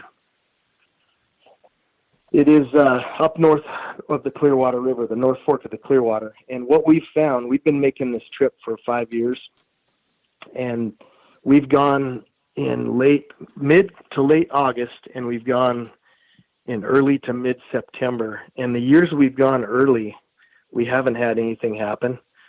So I think what they do is they stay up high on the ridges in the summer when it's hot, and the game is up there too when it's hot. And then they follow the game down when they start to move down when the weather gets colder and the snow flies and all that. I do think they follow the animals. And then there's certain times where you can go in the woods and you don't see any animals, so it kind of correlates. But we have found that there's a pattern. We think there's a pattern to that. I think you're absolutely right. They're up high in the summer and they come down low when it gets cold, and the game does the same thing. So it makes sense. And that's that area I told you about. My father-in-law was a hunting guide for years in this area where a lot of those stories came from. That's pretty intense. Yeah, you're dead on there. I do believe that. Prairie Fire is asking if you have ever experienced infrasound around this creature. Well, that may be what I experienced when I said I couldn't move. I've heard about it. I've done a little research, and I know it's a real thing. I know tigers use it and elephants use it. So it kind of makes sense. And I know it may be a little controversial, but, I may have been hit with that. Maybe that's why I couldn't move. I couldn't speak. And I've heard stories, real similar stories along those lines. So that was kind of where I went with that experience. I think I possibly could have been hit with that. Interesting. All right, let's get to Julie's question as we got about 3 minutes to go before we go to break at the bottom of the hour. Nate Rudd, Sasquatch researcher, is with us tonight. Jules is asking, Nate, do you have any accounts of Sasquatch sightings that are not in the big woods? No, I don't, because we kind of concentrate on the big woods. I'm sure they're out there, and I know they get close to suburbs and stuff at times, but we kind of go out. We go out of the way. So, there was the one Spokane River, close to Spokane, the city of Spokane. So, I mean, that's fairly close. I imagine it was a little out in the woods there, but we kind of go out. We go out a ways. We like to get away from people. That's our big thing. We don't want anybody else around. We don't want to see any other campers and stuff. I think you're going to have a lot more luck if you can get out and go deep in the woods. That's kind of the key. Good question, though. It really is. All right, I think we got time to sneak in one more. Lisa's wondering, is the abominable snowman a cold weather Bigfoot like a polar bear? Yeah, I would say so. And like I mentioned earlier, our areas we cannot get to from early to mid-December to late May, early June. And I can't imagine how much snow is up there in the dead of winter, probably 8-10 feet of snow. Who knows? But yeah, and that's a great question. I don't know how they survive, if they just hunt all winter, but it seems like it'd be awful hard to move through all that snow and hunt and all that, but they seem to do it. I don't know if maybe they hibernate. I mean, I've heard theories like that. I just don't know. But maybe they spend a lot of time in the cave or something. What about the Patterson-Gimlin film? Gary wants to know your thoughts. Real? Fake? Oh, absolutely real.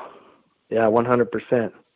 They've done studies on it for years, and they didn't have that kind of know-how to make a suit like that back then. And obviously that film's been scrutinized, but it's no, that's 100% real, definitely. That's probably the best footage we have of one. All right. For sure. There's another question from Bigfoot Michigan Rob in there, but I think that's going to be a good way to kick off the next half hour. So we will get back to that question here. Nate, one thing is very clear. There's a lot of very, very interesting stories coming out of the forests around North America. It doesn't matter which state you're in, which province you are in, or territory if you're in Canada. It's just a lot of interesting topics coming up. And I think that eventually we're going to get closer. I don't know how. I don't think it's going to be a body, but I think we're going to get closer. Nate, you hold on. We're going to get to your questions in the chat rooms in just a few moments here as we're going to go to break at the bottom of the hour. Nate Rudd from Washington, Idaho, Bigfoot Search. You could find them on Facebook. They got a group there. If you want to join in for some Bigfoot chat, I highly do. Suggest you do, that is, because I do too. More Bigfoot talk with Nate coming up on Spaced Out Radio.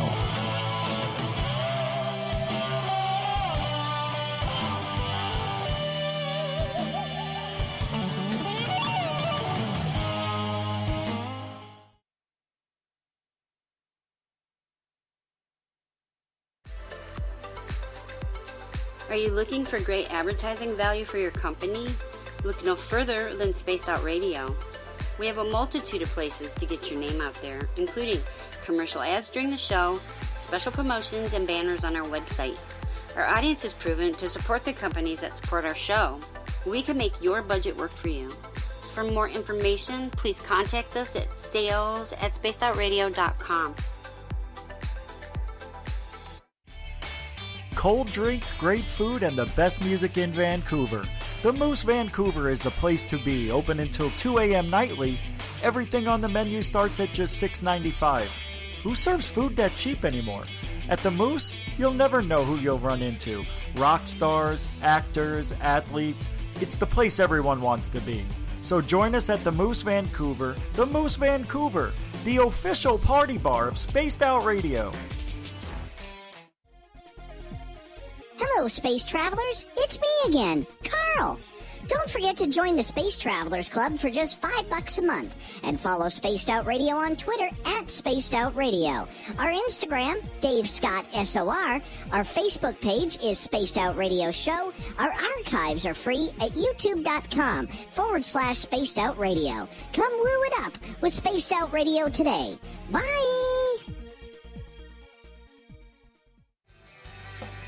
From the heartlands of Canada to beards around the world, we know how to take care of you. Fill your follicles with the Mighty Moose Beard Oil. All our oils and balms are handmade and 100% natural ingredients because we care about your beard. And hey, use the promo code SOR2019 and get your Mighty Moose Beard Oil today. You can check us out on our website, mightymoosebeard.com.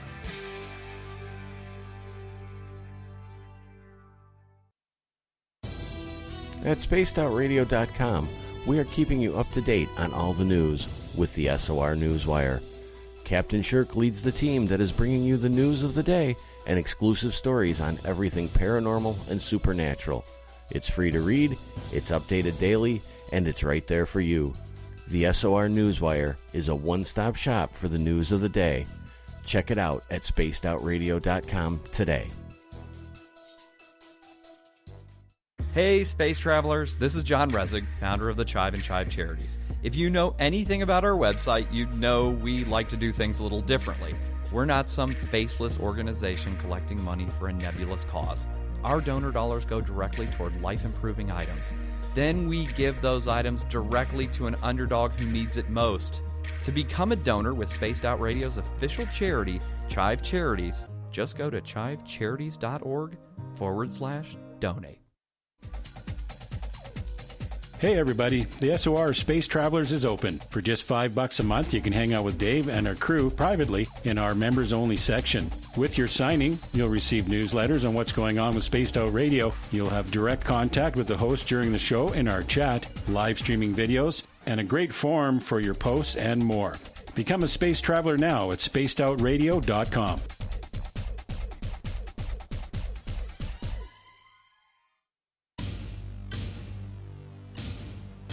You wanted new SOR gear, and now you can have it. The SOR Vault is fully stocked with t-shirts, hats, hoodies, mugs, and everything in between, with great logos for you to choose from. So head on over to spacedoutradio.com, click on the SOR Vault, and go shopping. Pricing is quite affordable, and you can look good representing your favorite show. So go to our website and pick up your new SOR wear at the SOR Vault today.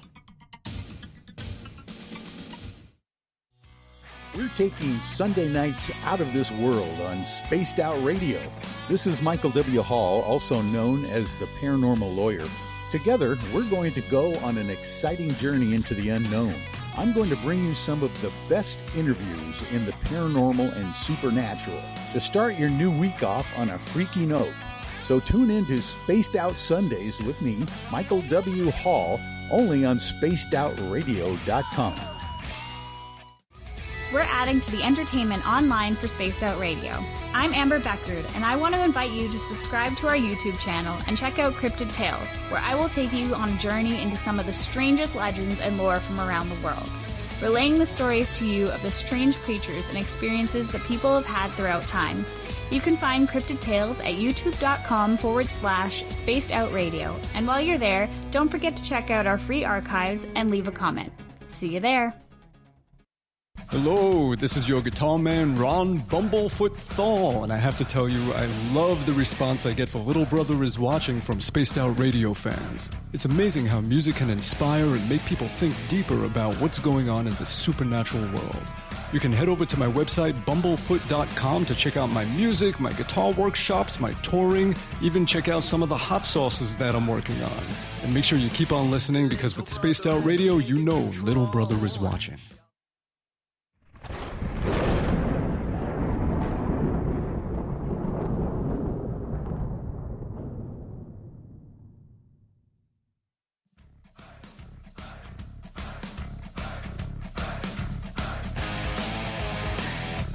We passed the halfway point of Spaced Out Radio tonight. I am your host, Dave Scott, sitting in the captain's chair of SOR headquarters. Great to have each and every one of you with us tonight. I want to remind you that if you miss portions of this show or others, you can check out our free archives by going to youtube.com/Spaced Out Radio. Just do me the favor, hit that subscribe button. Our website, spacedoutradio.com, has a plethora of features for you, including rocking out to Bumblefoot and reading up on Captain Shirk's SOR Newswire. Follow us on Instagram at Spaced Out Radio Show, and let's head on over to Twitter at Spaced Out Radio as well. We are talking Bigfoot tonight. Encounters in eastern Washington state from WIBS, Washington, Idaho, Bigfoot Search. We got Nate Rudd tonight. We're having a great show with him. So if you've missed portions of this, make sure you check out our archives. There's some good stories there. Welcome back.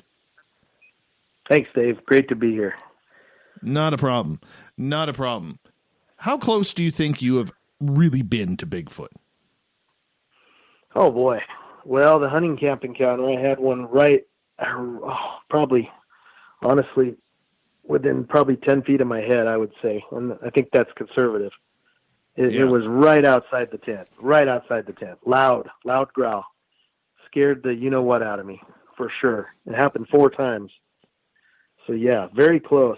And probably been, maybe not that close, but real close other times also. All right. Let's get to Bigfoot Michigan Rob's question. He is asking, a researcher friend of mine lives in Idaho. Nate, have you ever been to Spirit Lake? It's a very creepy Bigfoot area. Allegedly, the indigenous people buried their dead there. Yes, I bet. We drive through there to get to our spots. It is a creepy area. There's Hoodoo Mountain, I believe, is out of Spirit Lake, and I also have a friend that lives there, a fellow researcher. So we might be talking about the same person, but that is a great area. Not super far up north, but like I said, you don't really have to go that far to find Bigfoot around here. So, yeah, I've definitely been there. Go through there every time we go up to our spots. It's right in the corridor there. What's so creepy about it? Like you said, there's some old legends. There's a mountain called Hoodoo Mountain, and this other researcher talks about it. She's had some experiences and heard a lot of screams in the area, and she's had activity at her house. She lives, in the woods, a ways out. So, just from talking to her, she's had some creepy stuff happen. Lance is asking, do female Bigfoot abduct men that are human, or are we too small for them? Do women Bigfoot abduct men? Boy, they probably could. They probably could if they wanted to, as big and strong as they are. There may be a story out there like that. Seems to ring a bell. There may be a story out there like that. I don't know off the top of my head. That might need some research, but that is a really good question. You never hear about it. You only hear about the women. Right. No, that's a great question. I would say that's very possible. Me too. And why not? Why the heck not? Nate, when we're dealing with this bipedal force, I mean, something that runs around at 8, 9, 10 feet, 300 to 500 pounds, it's got to make a lot of noise, something that big. However, the majority of people who have these close interactions with it say it was just like it just appeared. How come you think this creature can just walk through silently? Is it the pads on its feet or something more majestic? Yeah, that's a great question. I think it goes to their abilities. I've heard of them. I have another researcher friend that calls them ninjas of the forest, and that is right on. And they can make a lot of noise too. I think if they're pissed, they can make all the noise in the world. But I think they're super stealthy. I've heard from other researchers that, and there's been witnesses that have seen them crawling in on all fours, almost like a spider walk, like maybe they walk on their fingertips on all fours. So yeah, there's a lot of possibilities. Heard different stories like that. But like the hunting camp encounter, we didn't hear them running away. We didn't hear them moving around. So that's a good example of that. Yeah, it's a strange subject. Prairie Fire is asking, what is your most recent sighting of Bigfoot in the Idaho area? Most recent sighting, like sighting report? I haven't actually seen one yet, but, well, I would have to say the one that Steve Isdahl reported here just recently was a couple weeks ago on the Spokane River, which is a major river that runs right through the city of Spokane. So, real close to home here. That would be the most recent that I know of, which was just a couple weeks ago, maybe 3 weeks ago. That's interesting. That's interesting. Do you think these creatures are getting a little more brazen to the human companionship, or do you think that they are still trying to stay away from us when we head out into the forest? I think they're trying to stay away. I think they're very good at hiding. They've been doing it for, thousands of years. They're doing real well out there. It's very easy for them to hide. If you go out and you hike up a mountain, we can hike up the side, up the east mountain at Priest Lake, and you can look over the other side, Dave, and as far as the eye can see is just vast, thick forest and no roads, no access. And like if you fly in a plane and you go over the mountains, you can see how vast it is. It's not hard for them to hide. I mean, they're right on the edges of society, but the other side of that is they've got millions of acres of forest to hide in. So I don't think it's hard at all. And I think, sometimes we're their entertainment. They'll come in to check us out and see what we're doing. And, once in a while you run into an aggressive group or an aggressive one, and those are some of the stories you hear. But, no, they can hide out there. I don't think it's very hard. Scarborough Sasquatch Station wants to know if you've actually had a Bigfoot visual yet. No, unfortunately, that's kind of our number one on our list. My son thinks he saw one, actually, Corey. We were coming back. It was that trip to Sullivan Lake last summer. I was ahead of him. We were in two vehicles, and he was behind me a little ways. And this is going to be frustrating to hear, but I didn't see it. I was fumbling with my radio or something, and all of a sudden my phone rang, and it was Corey, and he said, "Did you see that up in front of you?" He actually saw a large, dark bipedal figure. This was in the early morning. We were heading back towards home. He said it crossed in front of me. He couldn't believe I didn't see it. I was looking down, but he swears he saw one. And on the left side, it was a river. On the right side was a mountain, no houses. It's kind of in the middle of nowhere up there. So he said he looked at the spot where it crossed as we went by it, and he didn't see it, but there was, like I said, no houses. There was nothing there. So, and it just kind of loped across the road. He said it didn't look like it was in a hurry, and I can't believe I missed it, man. I can't believe I missed it. But that's what Corey said he saw. So he's one up on me. I'm a little jealous. How do you think you find him?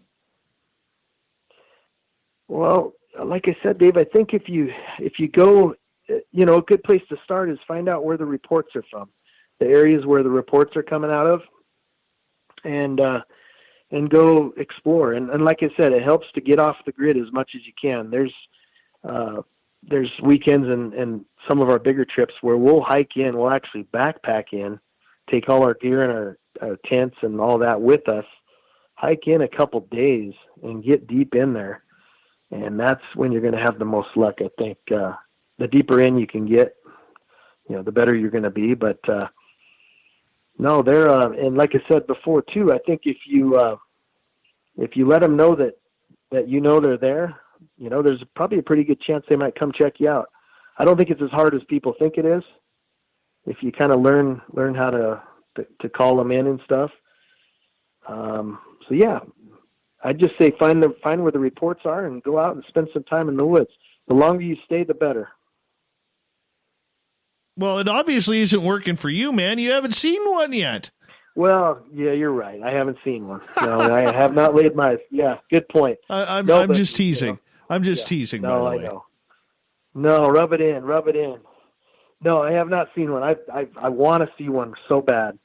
You know, it's so weird because you talk to other researchers that haven't seen them, and they've had all kinds of experiences, and then you talk to other guys that have just been lucky, or it just crosses the road in front of them, or whatever. So I guess there's probably a little bit of luck in there too. How do you think you would react to actually seeing one?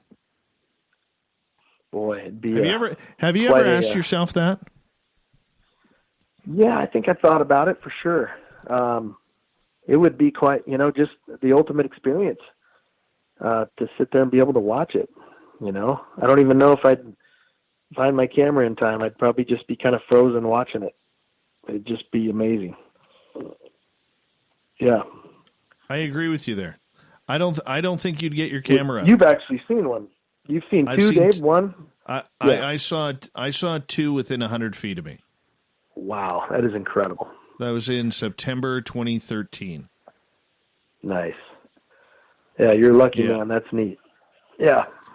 Yeah, and to this day, cool. Like even thinking about it, I can still. I didn't see the face. I got a full right side and back profile as it walked away from me, and wow. I'll never forget the color. It was that brownish red.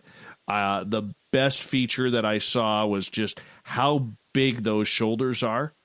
Number one, yeah. and number two. This is probably the best thing. Like even thinking about it, telling this story now, I could see it replaying in my mind. There was no neck. It just went broad shoulders straight to the back of the head pointed up, and then it kind of angled down towards the face. There was no neck, and it just walked right through, and I was just like I had maybe 3-4 seconds of this, and it's just etched in the memory, man. It was beautiful. Absolutely beautiful. And I'm like you. I want to see it again. I do. That's why I go out there. I do have a question, though, about going out in the forest for a lot of amateurs, and I consider myself an amateur at this, okay? But the one thing that I have noticed, and I've asked other researchers this too, why do we mostly only find one print? Usually we never find a trail or even 2 or 3 prints. It's always just one print. Have you ever thought about that? Yeah, I found one. That is amazing. You brought that up. I have an amazing print, Dave, and I can send you a picture off the air, but it was just one print in the middle of a muddy area. I looked and looked. I couldn't find any more. I've actually experienced that. So, yeah, I don't know. And I've heard about the trackways that go out in a field or an open meadow, and all of a sudden they're gone. They just stop and disappear. So there's more to this. Like we talked earlier, there's more to this thing. So many things we can't explain. Well, and that's the strange part about that, because if this was an animal and it was going, whether it's across a path or down a path or into a muddy area, I mean, how many times have we heard and seen other researchers out there just say the prints just ended? They just stopped. Yeah. And for sure, especially one of the best trackings is snow. You could be following it, and all of a sudden the tracks just stop, and you're like, well, how does a creature that has 16, 17-inch footprints just stop? Does it all of a sudden climb the trees and start swinging through the trees like Tarzan? I don't know. Yeah, that would probably be possible, but in the middle of a field or a meadow, there's no trees. I mean, I've heard of those too. So where does it go? Does it backtrack in its own tracks? I can't see that. I can't see that either. You would see it no matter what. You would see a double print. Right. I agree. Yes, I agree. It's just so many unanswered questions. It's just so much to learn. That's why we keep going. yeah, it's quite an interesting subject. Nate Rudd is our guest tonight on Spaced Out Radio. Nate, as you are continuing your search for this, you've got on your WIBS Facebook page a lot of really, really cool pictures of structures. You know, for people who are amateurs, much like myself, how do you know it's a structure and just not nature? And describe what let's start off with describing what a structure is first and foremost. Sure. So we found a lot of these. Some of them can be explained away, but when you find a good one, what you'll notice is there'll be big, fairly large, I shouldn't say large, smaller trees, but you're talking 4 to 6 inch in diameter trees that are snapped off and they're moved. They've taken, sometimes you can't find the base of where these trees are snapped off. And sometimes they'll be woven together to where you can look at a structure and you can see that it would have taken superhuman strength to bend a tree down and weave these other trees through it, if that makes sense. Just stuff like that. And then we found one 2 weekends ago. This thing is massive. It's like almost like a blind, like a hunting blind. But you look at the branches and the trees, and if there's no cut marks, no axe marks, a human didn't do it. And in most cases, these structures, these trees have been snapped off, and some of these are good-sized trees where it just wouldn't be possible for a human to do it. So that's kind of what you look for. And, you just can't explain it away. It's hard to find another reason for it. Do you believe these structures that are out there, and I've never come across one in the forest, where our Bigfoot gifting site is that we have, where we found a couple of prints, there was some trees that kind of lean, almost making a lean-to into another tree. However, in that area, there's a lot of wind during the winter, which is easy to explain how the trees come in. Sorry for the woo people out there, but that's just the way it is, right? So how do you explain the difference between something Mother Nature did comparatively to something potentially Sasquatch did? Yeah, that's a good question.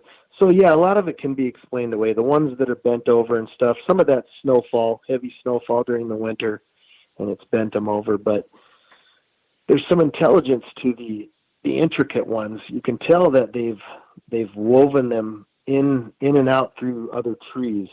And when a tree falls, it just doesn't do that naturally. So you look for those kind of things that don't. It's hard to explain them away as being natural. And then again, you've got the trees that are snapped off, and you can't find where the tree has come from or fell. If a tree snaps off from the wind, it's going to be laying by the base. It's not going to go away. So when you have trees that seem like they've been brought into an area and put together, it seems like there's some intelligence to that, and we're not sure if they're markers or territorial or what exactly. We're still learning too, but this one we found a couple weekends ago, and those pictures are on our page. Everyone can go check those out, and I would encourage you to do that because it's really incredible. It's a very huge structure, and like I said, all of the limbs and trees had been snapped off, no cut marks, no sign of human activity, no fire pit, no fire, and this is in the middle of nowhere. It's very remote. So, and then again, it's in that area where you can't get from early December to late May, early June. And like I mentioned before, we had just went up there 4 weeks ago and couldn't get to this spot. And this structure had a lot of green, a lot of fresh greenery on it. So that one's real hard to explain. And like I said, you can look at those pictures and you'll see what I'm saying. I think the pictures speak for themselves if you go look at them. We were amazed. And I took my wife and my brother-in-law up there this last weekend because they wanted to see it in person, and they were blown away. They couldn't explain it either. So, kind of neat. I'm surprised you haven't seen one out there, Dave. I haven't. Now, I've seen trees bent over. Okay, that looks very strange, but not, like I've seen some of your pictures, and it looks like a lot of these trees, some of them aren't even broken, but yet they're bent over and interwoven within each other, almost to build some sort of structure. And I haven't come across that yet. Almost like a basket. Yeah, this one we found a couple weekends ago is woven together like a basket. Yeah, it's amazing. It blows you away. And we seem to find a lot of structures up here in this area. I don't know if it's just our area. I'm sure they're up there too where you're at, but we do run across them quite a bit when you go into these areas. Like I said, not sure if it's territorial or markers, I don't know. That's a great question. Right on. We've got about a minute and a half here to go or 2.5 minutes before we got to go to break. At the top of the hour, Nate Rudd is our guest tonight on Spaced Out Radio. Nate, as you continue to move and go into these deeper depths of the forest, for those who may not be as savvy with the wilderness, do you have to go real deep in order to get that contact, or can you just take your local logging roads, say that go out to a lake or a viewing area up on the mountain, and will that work just as well? Yeah, I think it will sometimes. We like to go in deep. It's kind of something we enjoy to backpack in and stuff. But no, if you're in a fairly remote area, you can have a lot of luck just doing that. Driving the old logging roads, the remote logging roads. In fact, we ran into a couple Forest Service guys up at Sullivan Lake last summer, and they pulled into our camp to check to see if we had our food. Kind of warn us about the bears and the grizzly area, and want to make sure we had our food put up safely. And they told us a couple stories of some bears, and my son Corey was sitting there, and he popped the question. He said, "Yeah, you ever seen a Bigfoot?" And the older Forest Service guy said, "Well, as a matter of fact, no, I haven't seen one, but my partner saw one, and I was with him." And they proceeded to tell us that they were patrolling some gated roads up there, and apparently this guy was doing some paperwork in the front seat, and his partner slammed the brakes on, and he looked over at his partner, and he was shaking, like immediately shaking, and told him that he'd just seen a Bigfoot cross the road in front of him. And this other guy that was telling us the story, he could see the bushes and the trees moving, but it had already moved into the thick forest, so he didn't get a look at it. But he said his partner he could tell he was terrified. And anyways, his partner made him promise not to tell anybody at work because he didn't want to get made fun of. And this guy's not working there anymore, so now he tells the story. But to hear a story like that from Forest Service guys, that was pretty cool. And that was just on a logging road. So yeah, if you go out in the mountains and drive around, you have a good chance of you probably want to get off the road though, for sure. Yeah, no kidding. It may do some damage to the truck or the car, whatever it may be. Nate, I'm going to get you to hold on right there. We are going to go to break here at the top of the hour. I know there's a couple questions from our audience that are packing up here, but we got Nate Rudd for another 30 minutes talking Bigfoot. Then we got the SOR Newswire and the Thought of the Day. Stay tuned. Spaced Out Radio continues right after this.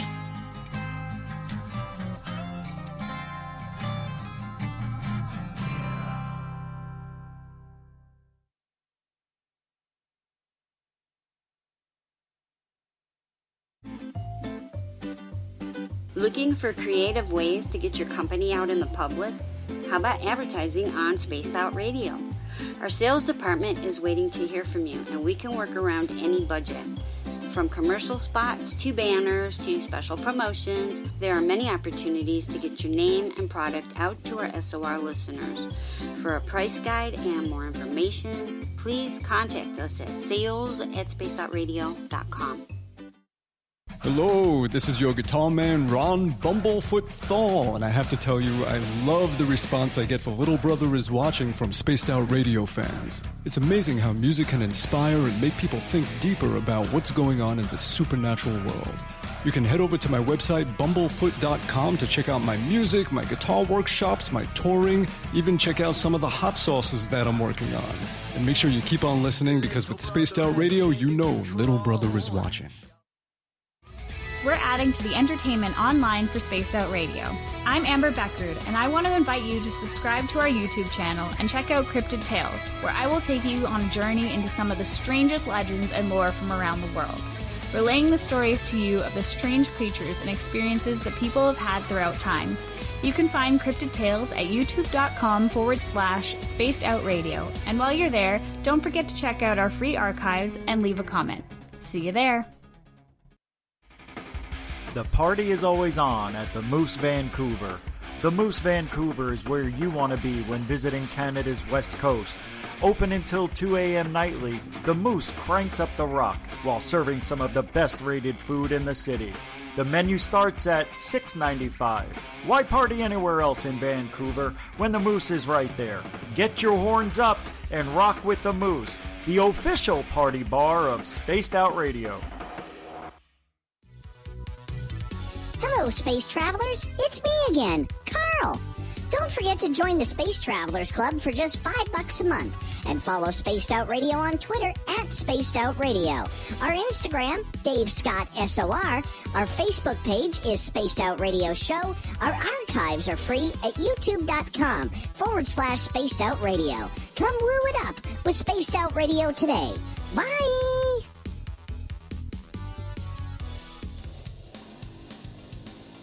We all know on Spaced Out Radio we love a good beard and mustache, so why not take care of your facial hair with Mighty Moose Beard Oil? Made in Canada, we're taking care of beards and stashes around the world. We use 100% natural ingredients with our oils and balms to make your whiskers feel silky smooth. Use promo code SOR2019 at mightymoosebeard.com today.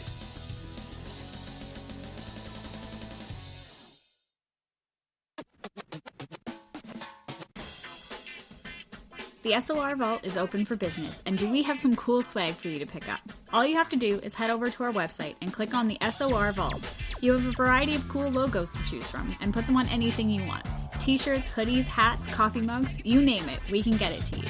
So do your shopping by supporting the store you love. Get your Spaced Out Radio swag at the SOR Vault today.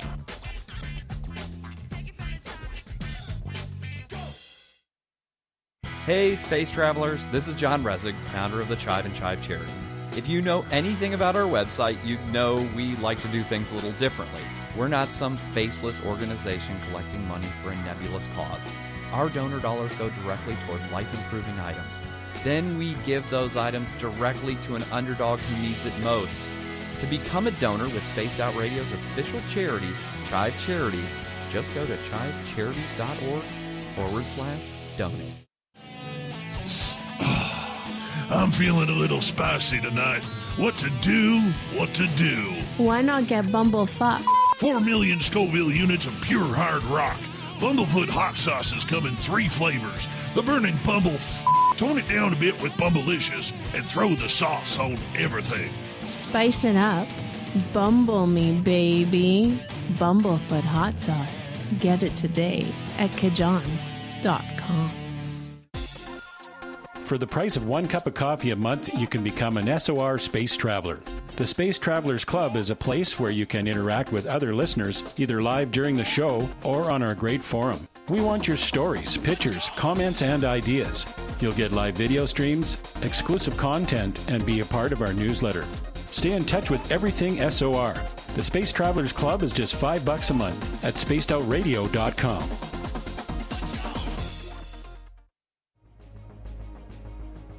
Hello everyone, this is Ryan Stacy from the Experiencer Support Association, otherwise known as TESSA. We're glad to team up with Spaced Out Radio to help investigate your experiences on the SOR Sightlines Report. Together, we'll investigate the strange sightings and occurrences you've had. We're looking for answers just like you. So fill out a Sightlines Report on the Spaced Out Radio website and let's figure out what's going on together.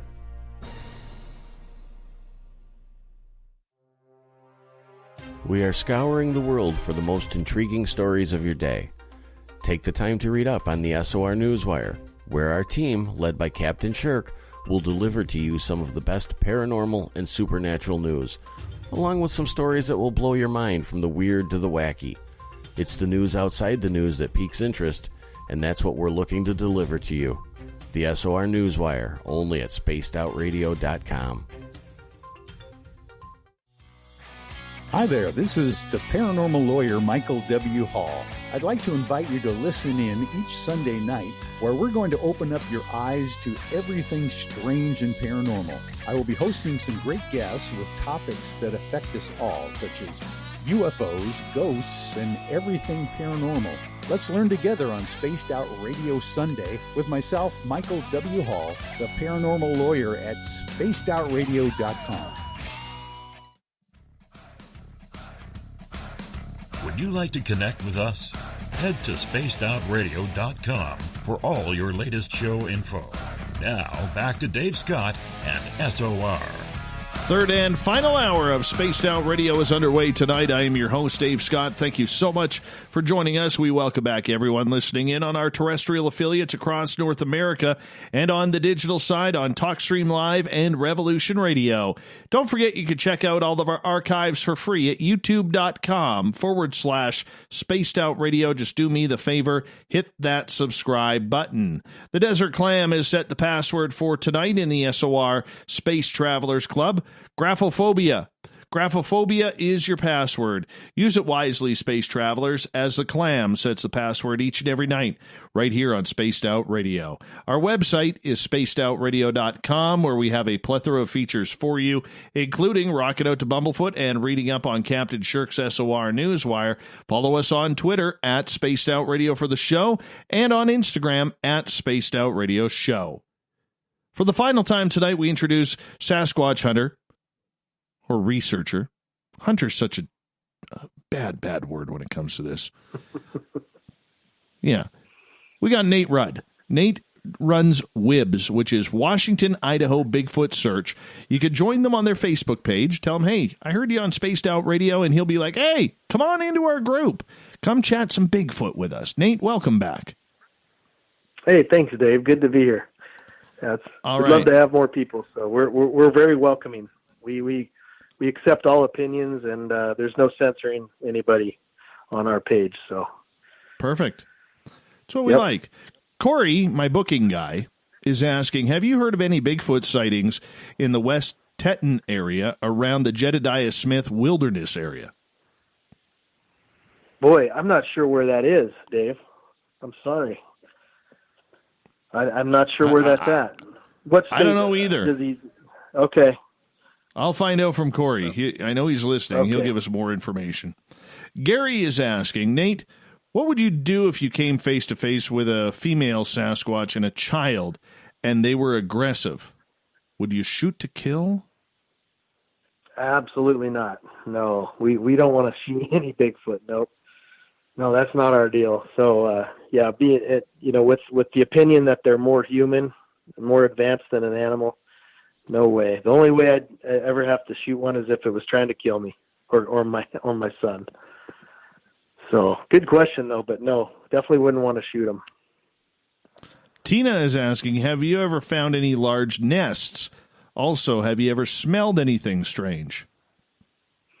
We have found some beds, what we think are beds, where there's been fresh cedar limbs pulled off a tree and laid down to make like a bed. I guess you could call that a nest.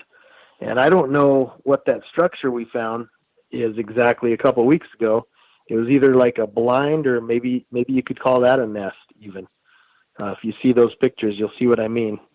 But we've actually found quite a few beds where it looks like they've laid down soft cedar limbs and soft leafy branches and stuff to make a bed type of a thing.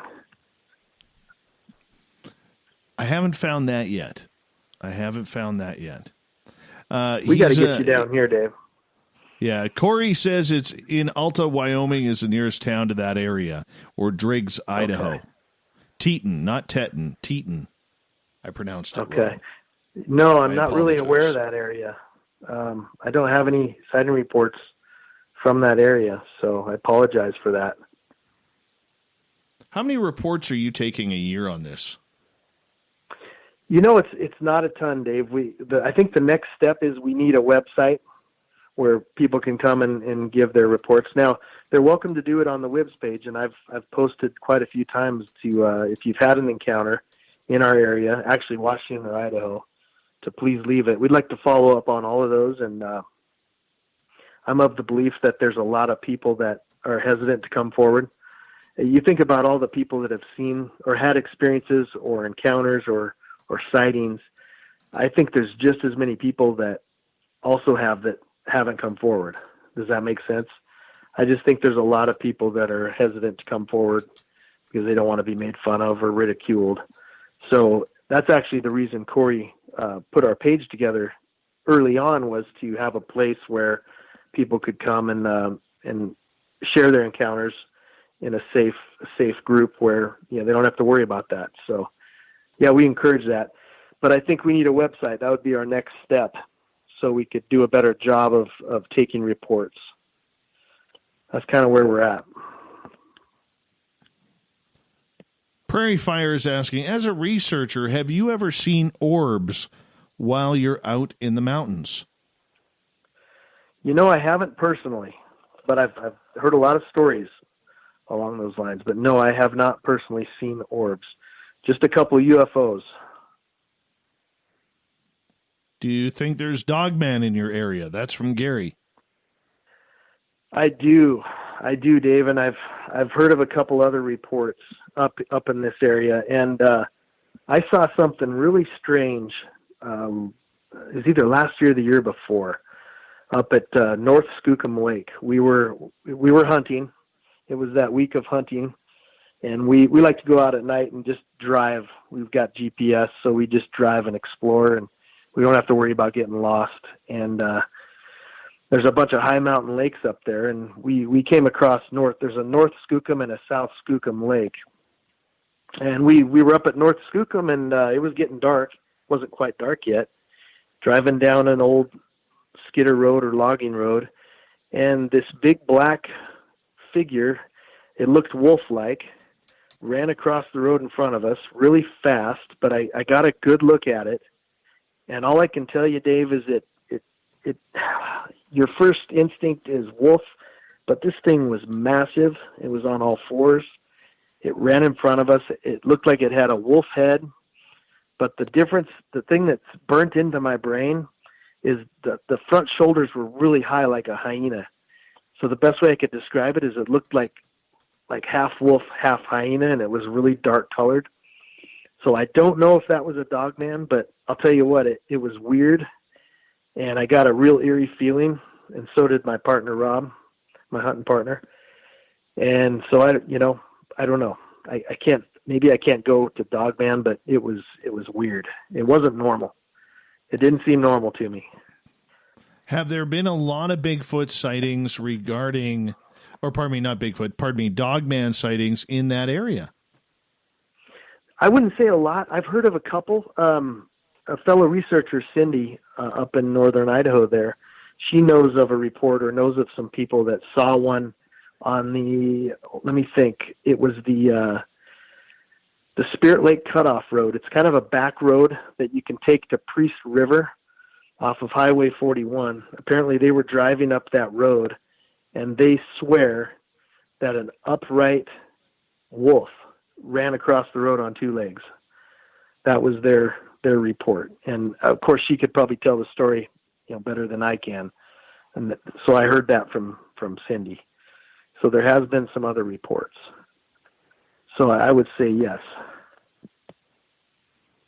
Weird. I'm not really. And yet a few years ago, there was not a single sighting of this Dogman creature anywhere on the west side of this continent. Yeah, I've heard that. I've heard that too, but I've also heard other people say that there has been sightings now. Maybe they're starting to come out, and I'm not really up on that, Dave. Honestly, I'm more Bigfoot focused, but I'm aware of it. I'm aware of the subject, and I like to hear the encounters. And I've listened to quite a few encounters. Most of them are down in Texas and down, the eastern United States. There's some scary ones. So yeah, I don't really want to run into one. They kind of creep me out. But like I said, I'm not sure what I saw, but it just didn't seem normal. It didn't look like a normal wolf. Mm-hmm. Just super high shoulders, and so yeah, who knows? Who wins in the cage match, Bigfoot or Dogman? Oh boy, I don't know. Holy smokes! It would have to be a no holds barred best out of 3 falls match, and I'd say whoever got 2 falls would be the winner. I'm still sticking with my prediction that Bigfoot wins by submission with the camel clutch. There you go. Oh, yeah, there you go. Old school. That's what I'm... Total old school. Yeah. It's got to be old school. None of this new stuff. None of this new stuff. Bigfoot's old school. He's old school. I love it. All right. Many questions coming out at you as we ask every guest this. What's your opinion of breakfast for dinner? Well, Dave, I'm going to probably disappoint you because occasionally I have an omelet for dinner or a scramble. Yes. I've been known to have eggs for dinner, so I guess that would count as breakfast. I thought you were a good guy. Well, if I wanted to impress you, I would have lied. Corey, where do we find these people? I got to give my booking guy a little bit of hell here for a second. Maybe it's an American thing. I don't know. Even though I booked you for the show on this one, I'm still going to blame it on Corey. Okay. Yeah. Yeah, all our restaurants serve breakfast late, too, so down here. So maybe it's just a local thing. I don't know. You bunch of weirdos is what you are. Bunch of weirdos. All right, getting back to Bigfoot here for a couple of seconds. When you are going into a brand new area to search for this creature, what are you looking for? What are the signs that you were looking for just out of your own eye to say, you know what, let's try this spot? Yeah, it might be an active area. Yeah, so I look for tree breaks and stuff like that and those structures. Just stuff that's out of the ordinary, something that's not normal. Or prints, you might find prints. The common thing for us, we do find a lot of structures, a lot of odd tree breaks. There might not be a structure. There might just be a lot of trees that are snapped off at the base that, obviously trees fall over in the forest. We all know that. But when you start getting, X's and structures where we talked about earlier where they're woven together and it just stuff that doesn't look normal. It couldn't fall normal like that. That's kind of what, if we see something like that, we know we might be in a good area. Are you usually looking towards any type of water areas, like whether it's lakes, marshes, streams, creeks? That's a good point. Yeah, that's a real commonality. Usually around creeks or lakes, that's a lot of the sightings happen around water. Obviously they need a water source and a food source. So yeah, water's an important thing. That's a good call. I should have said that right away. Maybe that was just obvious to me, but yeah, no, you do around creeks, around lakes.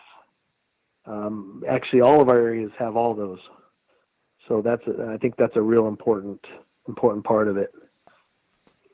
How important is it then, if you're around creeks and streams and lakes, to monitor the fishing run at that point? Because wouldn't fish in your area, and I'm going to assume you don't get a lot of salmon in that area like they do here in BC, but I'm going to assume there's a lot of like lake trout and rainbow that are running through the creeks for spawning areas.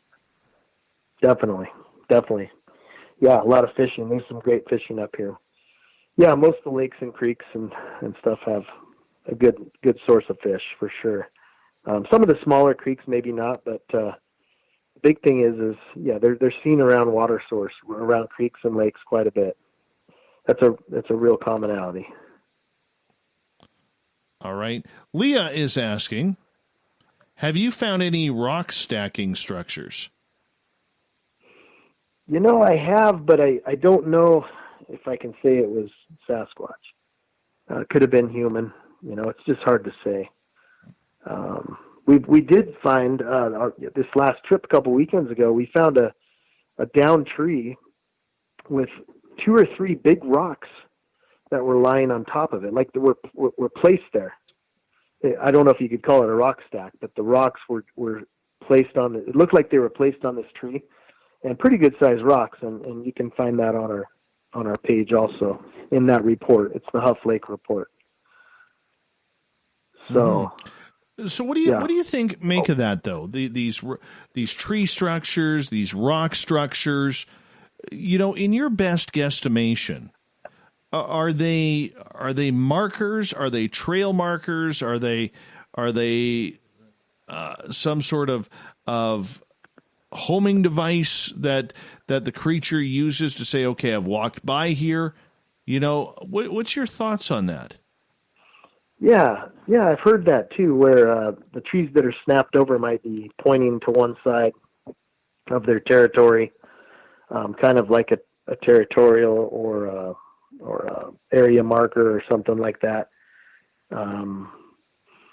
Maybe they communicate that way as well. You've heard of the X structures and stuff like that. I've even heard of glyphs, like sticks being placed in like a glyph type of thing, communication type of thing on the ground. I haven't personally found that, but I've heard of that before. One time, I got to say, we went up a creek a long ways. It was a new area, and we found a flat rock, a big flat rock, with all these other rocks crushed up, and there was a smaller rock sitting there. So basically, there was a pile of rock dust where it looked like something sat there and crushed up this rock. I just remembered that. I thought I'd mention that. So that was kind of a weird deal. But yeah, you think about it, Dave, and they're out there 24/7 in the woods. They probably get bored when they're not hunting and stuff. So who knows? I mean, they got to keep busy. They've got plenty of time on their hands. Mm-hmm. Have you ever found areas where there has been fire pits where there's no sign of people? No, not super remote. I guess occasionally you can run into a pit, but I would say human. Everything I've seen is human. Now there is old stories, and they're also Native American, First Nation stories, where they claim that at one time, going way back, that they did use fire. In fact, the lady I talked about earlier that wrote the book talked about the warriors would know where they're at by the fire way up in the mountains. So I don't know if that's true, but she wrote about that. So there is a theory that at one time maybe they did use fire, but they don't anymore, possibly to stay hidden. I'm not sure. I don't know about that. Yeah, it's hard to imagine, but if they're as smart as we think they are, who knows? I'm kind of on the fence on that one too, but she did write about it. What is something that you have learned? As we got about 5 minutes to go with you here tonight, Nate. This show has flown on by. What is something that you have learned about this creature that maybe we haven't touched on tonight? Boy. They're just, I would say the special abilities thing is a big deal. There's so much that we don't know. There's so much we can't explain. The way they stay hidden, the way they move in and out of areas, the way they seem to disappear. There's a lot more to this than we know. And those are going to be hard answers. They're hard things to find. But just the fact that they're just so stealthy, and they just seem to have, superhuman abilities.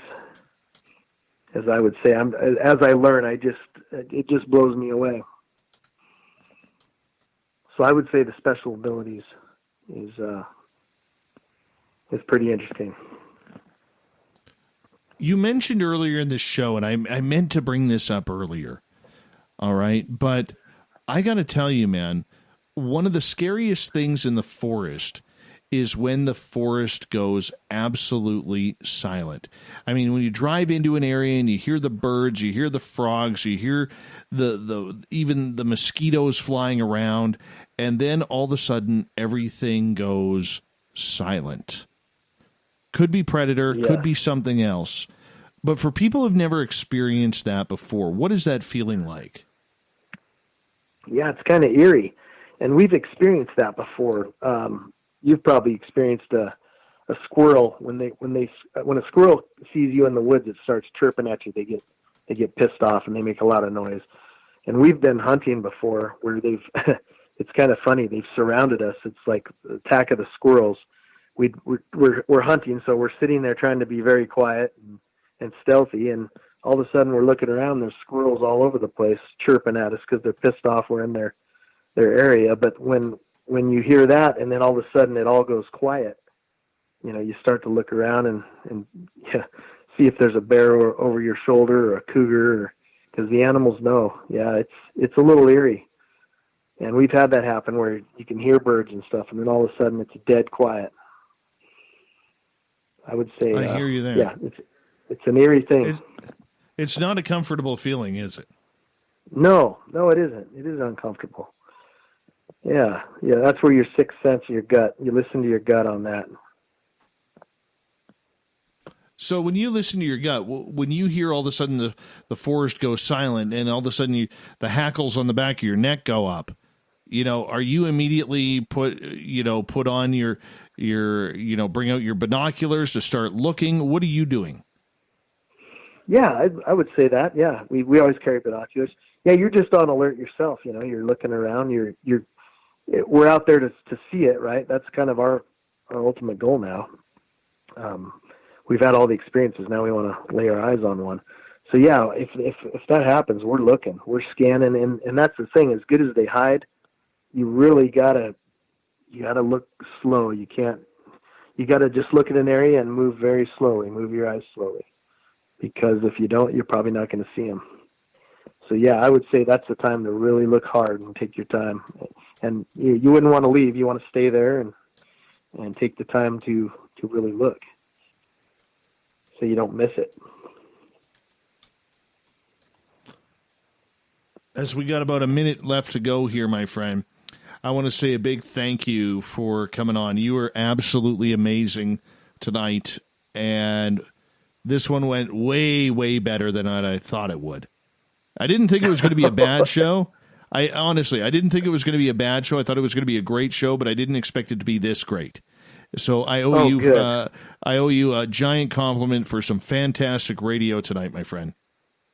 Oh, Dave Scott, thank you so much. I've got more stories. I'll save them for next time maybe, but I really appreciate you having me. I've had a blast, and you're a good friend. I appreciate that. Quickly, as we got about 30 seconds left, tell everybody how they can find WIBS. Yeah, it's real easy. It's right on Facebook, a Facebook page, or a group, Facebook group. Just look for Washington, Idaho Bigfoot search, WIBS. And we've got all our original content at the top of the page there, all our reports, our local reports, sightings, and then all our videos and our investigations. And we've kind of put it there for ourselves and to share. So come on over and we'll have fun. Hey, I appreciate that. Nate, thank you so much for coming on Spaced Out Radio tonight. Absolute pleasure to have you here talking Bigfoot and filling us in with your research. Good luck in the forests. Thank you, Dave. Really appreciate it. We'll hopefully talk to you soon. Absolutely. Nate Rudd, everybody. WIBS, Washington, Idaho Bigfoot search. Coming up next, we have the SOR Newswire, a little bit of breaking UFO news, and the thought of the day. Stay tuned.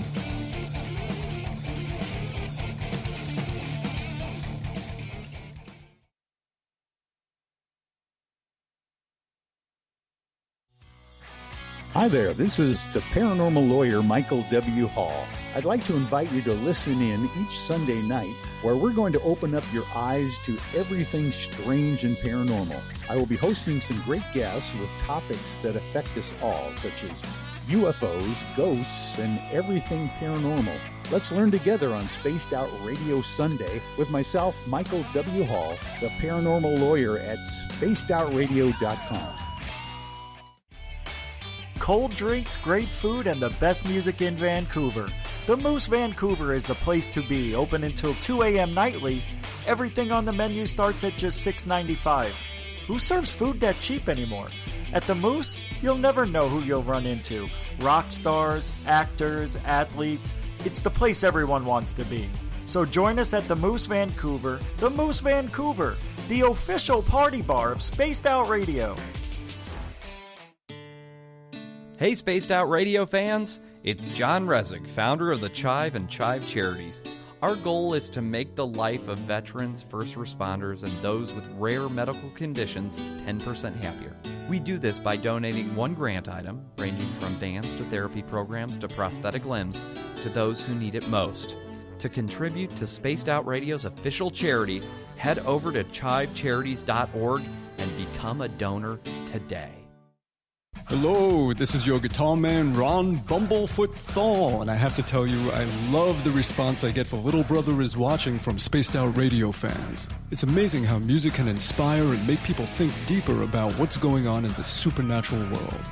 You can head over to my website, bumblefoot.com, to check out my music, my guitar workshops, my touring, even check out some of the hot sauces that I'm working on. And make sure you keep on listening, because with Spaced Out Radio, you know Little Brother is watching. If you like it hot, real hot, then heat up your meals with Bumblefoot hot sauce. Get your Bumblefoot hot sauce today. The sauce, Bumblicious, and the 4 million Scoville unit Bumble. We're going in hot, real hot, coming out even hotter. Keep the milk nearby and tantalize your taste buds tonight. Bumblefoot hot sauce, available now at kajans.com. Are you looking for great advertising value for your company? Look no further than Spaced Out Radio. We have a multitude of places to get your name out there, including commercial ads during the show, special promotions, and banners on our website. Our audience is proven to support the companies that support our show. We can make your budget work for you. So for more information, please contact us at sales@spacedoutradio.com. Hello, Space Travelers. It's me again, Carl. Don't forget to join the Space Travelers Club for just $5 a month and follow Spaced Out Radio on Twitter @SpacedOutRadio. Our Instagram, Dave Scott SOR. Our Facebook page is Spaced Out Radio Show. Our archives are free at youtube.com/Spaced Out Radio. Come woo it up with Spaced Out Radio today. Bye! At spacedoutradio.com, we are keeping you up to date on all the news with the SOR Newswire. Captain Shirk leads the team that is bringing you the news of the day and exclusive stories on everything paranormal and supernatural. It's free to read, it's updated daily, and it's right there for you. The SOR Newswire is a one-stop shop for the news of the day. Check it out at spacedoutradio.com today.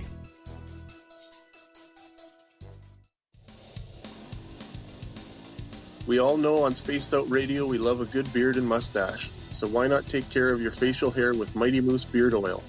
Made in Canada, we're taking care of beards and stashes around the world. We use 100% natural ingredients with our oils and balms to make your whiskers feel silky smooth. Use promo code SOR2019 at MightyMooseBeard.com today.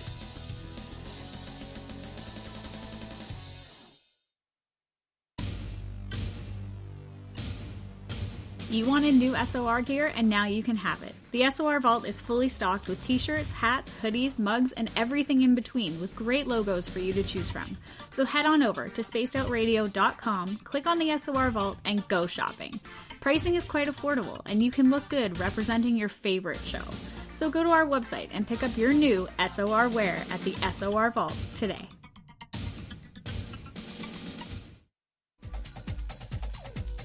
Hey everybody, the SOR Space Travelers is open. For just $5 a month, you can hang out with Dave and our crew privately in our members-only section. With your signing, you'll receive newsletters on what's going on with Spaced Out Radio. You'll have direct contact with the host during the show in our chat, live streaming videos, and a great forum for your posts and more.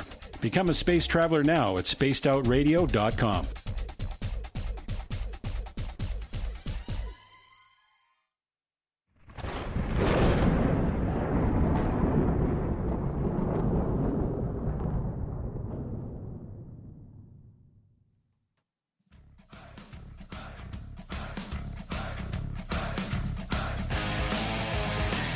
We've rounded third. We're heading for home tonight on Spaced Out Radio. I am your host, Dave Scott, sitting in the captain's chair of SOR headquarters. Great to have each and every one of you with us.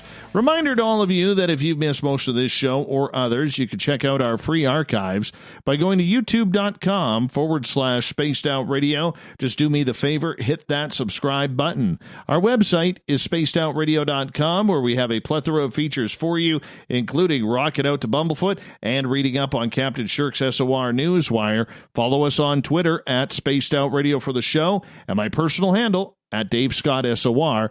On Instagram, follow us at Spaced Out Radio Show. Speaking of the news, it's that time. Here we go. Let's do this.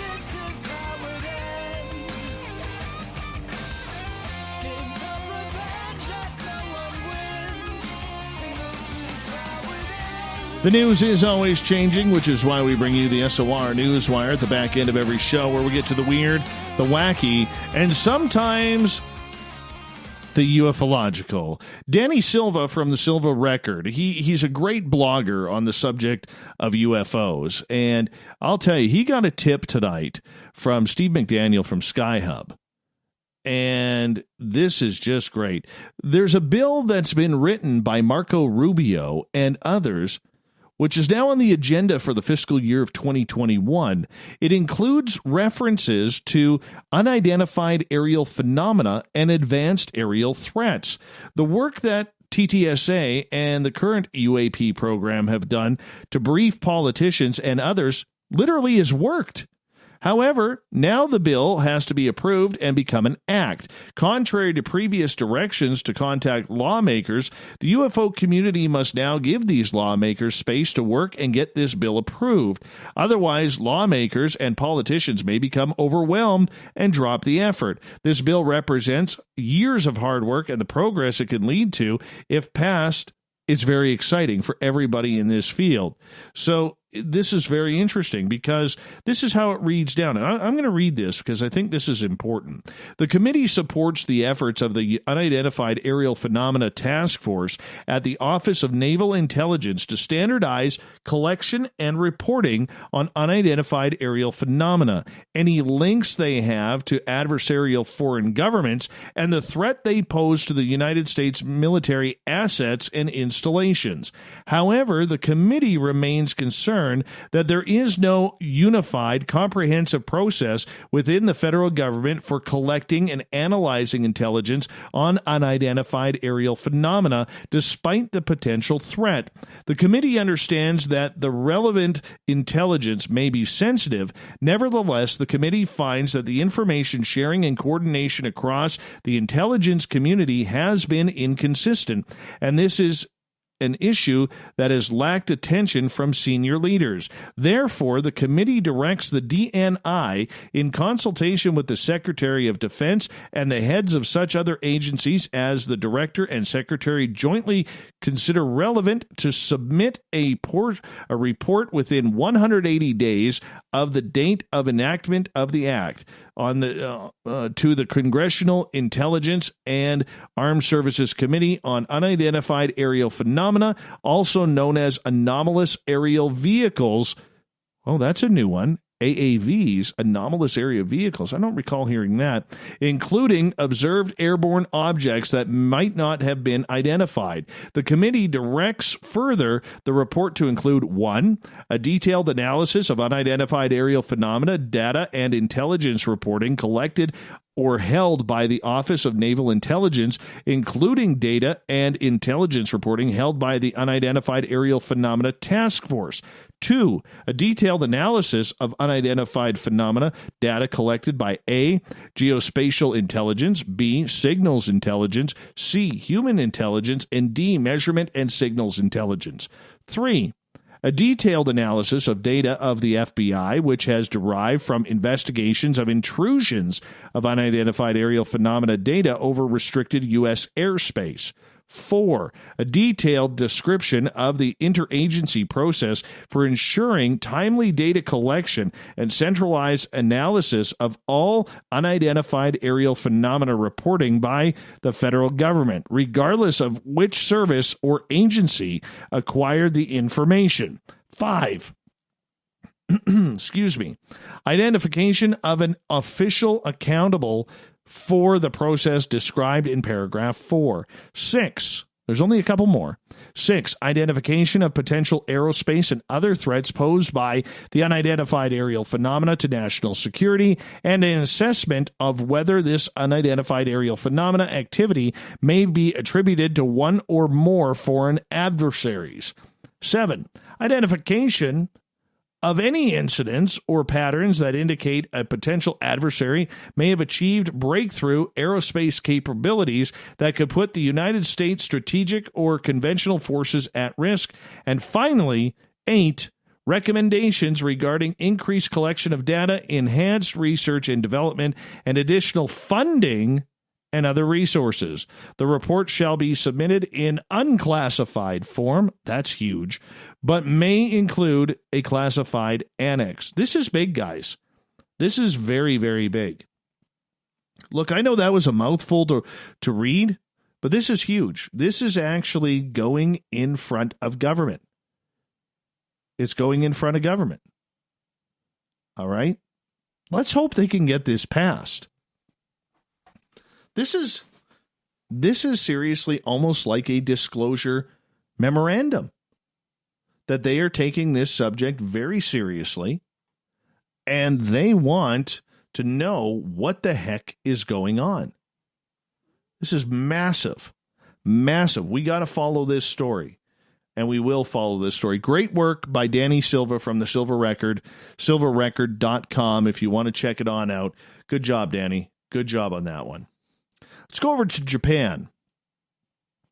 Japanese high school baseball players, heartbroken because their annual tournament was canceled due to coronavirus, are getting a consolation prize, a spoonful of dirt.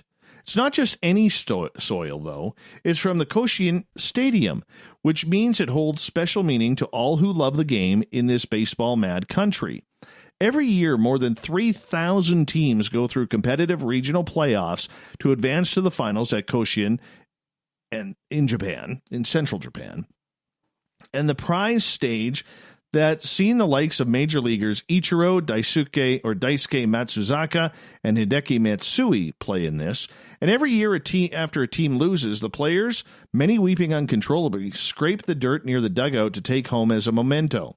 On a recent afternoon, it was the members of the professional club, the Hanshin Tigers, who were digging with their hands to collect dirt from Koshien, their home stadium. The dirt will be put in transparent balls hanging from keychains and sent to some of the 50,000 high school baseball players. Each ball has the words 2020 102nd Koshien for the 102nd tournament and pictures of a bat, ball, and the stadium. They are to be delivered in August when the tournament had been scheduled to start. Hibiki Kawamoto, a center fielder and slugger with one of the high school teams, was thrilled. The Tigers are his favorite team, and he plans to put the keychain proudly on his bag. The game means so much more to him. When I get a hit, when the team really needs it, I get praised by everyone. I'm going to play baseball till I die, the kid says. Good for him. Akihiko Tanimoto, a social studies teacher who works with the team, said the players were still working out hard, and the cancellation served as a lesson to not quit in the face of hardships. Koshien was our goal, but it is not the purpose of why we play high school baseball, which is about not giving up until it's over. The school has made it to the Koshien Summer Tournament 10 times. How the custom of bringing home Koshien dirt originated is unclear, but a tradition that dates back decades. Good for them. Good for them. Here's a funny one. A Delaware woman's doorbell camera footage of an Amazon delivery driver complying with her son's additional instructions for delivery, shouting abracadabra and running away. Lynn Stafferi said her 13-year-old son Jacob ordered a package from Amazon and left a message for the driver in the section of the order that asked, "Do we need additional instructions to find the address?" "No, but knock on the door 3 times, scream abracadabra as loud as you can, and run super fast away, the boy wrote. The doorbell camera footage shows the female driver delivering the package to the front porch of the Magnolia home, knocking 3 times, shouting the magic word, and running quickly back to her truck. That is awesome. Thank you to this great Amazon delivery woman, Steffieri wrote in a Facebook post. Apparently, my youngest son had put some additional instructions for delivery, and she went along with it. It made us smile, even though my son should not have done that, so I apologize for that. I do appreciate that the driver looked closely enough at the instructions, though, because I know a lot of people wouldn't. That is fantastic. Absolutely fantastic. Here's a story I don't want to say, but I'm going to tell you anyways. Bubba Wallace steered the number 43 car to the front of pit road. NASCAR champion Kyle Busch pushing the famous car on one side and close friend Ryan Blaney pushing on the other. The entire 40-driver field and their crew members followed. After the car came to a stop, Wallace climbed up, sat on the window ledge and sobbed. Richard Petty, his Hall of Fame team owner, gently placed a hand on his shoulders. As federal authorities descended to Talladega to investigate the discovery of a noose that was put in Wallace's garage stall, the entire industry rallied around the Cup Series' only black driver. The news has disturbed us all, and of course we want justice, and we know who and why, said 7-time NASCAR champion Jimmy Johnson, and we want to stand with our friend. The 82-year-old Petty, at his first race since the coronavirus pandemic began at Talladega on race day for the first time in more than 10 years, stood side by side with Wallace during the national anthem before Monday's rain-postponed event. Everyone stood behind the car while Brad Keselowski held the American flag at the front of the display for solidarity. The idea to stand with Wallace started with Johnson, while the former series champion Kevin Harvick suggested they all push the car to the front of the grid, Wallace said. One by one after the anthem, they all hugged Wallace. He then had a long embrace with Petty and then went racing. If not for a shortage of fuel, Wallace might have had a chance to win the race. A late stop for gas led to a 14th place finish, but he felt like a win for Wallace. He went to the fence and slapped hands through the wiring with a group of fans wearing I Can't Breathe shirts as they cheered. He apologized for not wearing a mandatory mask, but didn't put it on because I wanted to show whoever it was, you're not going to take my smile away. The sport is changing. The pre-race deal was probably one of the hardest things I've ever had to witness in my life. From all the supporters, from drivers to crew members, everyone, the badass fan base, thank you guys for coming out. This is truly incredible, and I'm glad to be a part of this sport. It was Wallace who successfully pushed the stock car series to ban the Confederate flag at its venues less than 2 weeks ago, and he was the target when the noose was found hanging in a Richard Petty Motorsports garage stall Sunday afternoon at the Alabama track. A member of Wallace's crew reported it to NASCAR, and by Monday morning, U.S. Attorney Jay Town said his office, the FBI, and the Justice Department Civil Rights Division were involved. Regardless of whether federal charges can be brought, this type of action has no place in our society, Town said. NASCAR President Steve Phelps said security had been stepped up for Wallace. His team was also granted unusual access to its car Monday morning to ensure it had not been tampered with overnight, and the FBI was currently on site at the track. He said the FBI director had told agents in Birmingham to use all their resources to find the perpetrator. Unequivocally, they will be banned from this sport for life, Phelps said. There is no room for this at all. We won't tolerate it. There won't be here. I don't care who they are. They will not be here. NASCAR has tried to distance itself from the Confederate flag for years at the risk of alienating a core group of its fan base. At Wallace's urging, it went ahead with the ban as the nation grapples with social unrest largely tied to George Floyd, an unarmed black man who died in the custody of Minneapolis police. We just become a little less ignorant about planet Earth. The initiative that seeks to galvanize the creation of a full map of the ocean floor says now 1/5 of this task has now been completed. When the Nippon Foundation Gebco Seabed 2030 project was launched in 2017, only 6% of the global ocean bottom had been surveyed to what might be called modern standards. That number now stands at 19%, up from 15% in just the last year. That's kind of cool. All right, let's move on. Sometimes you get a delivery for pizza, but sometimes it could be a prank. Pizza deliveries, for people who don't know it, is an oldie but a goodie when it comes to pranks. But what if you were pranked for 9 years? I don't know why I'm laughing at this. Pranked for 9 years, okay? And then suddenly that pizza shows up from an order you didn't make or want. Started 9 years ago for Van Lendingham. Suddenly a pizza delivery man handed me a whole load of pizzas, but I hadn't ordered anything. Sometimes pizzas, sometimes kebabs. No matter what was brought, the orders just kept coming. He assumed it was just mix-ups, but after a while, he realized it had been on purpose, and even maliciously so. I cannot sleep anymore. I start shaking every time I hear a scooter on the street.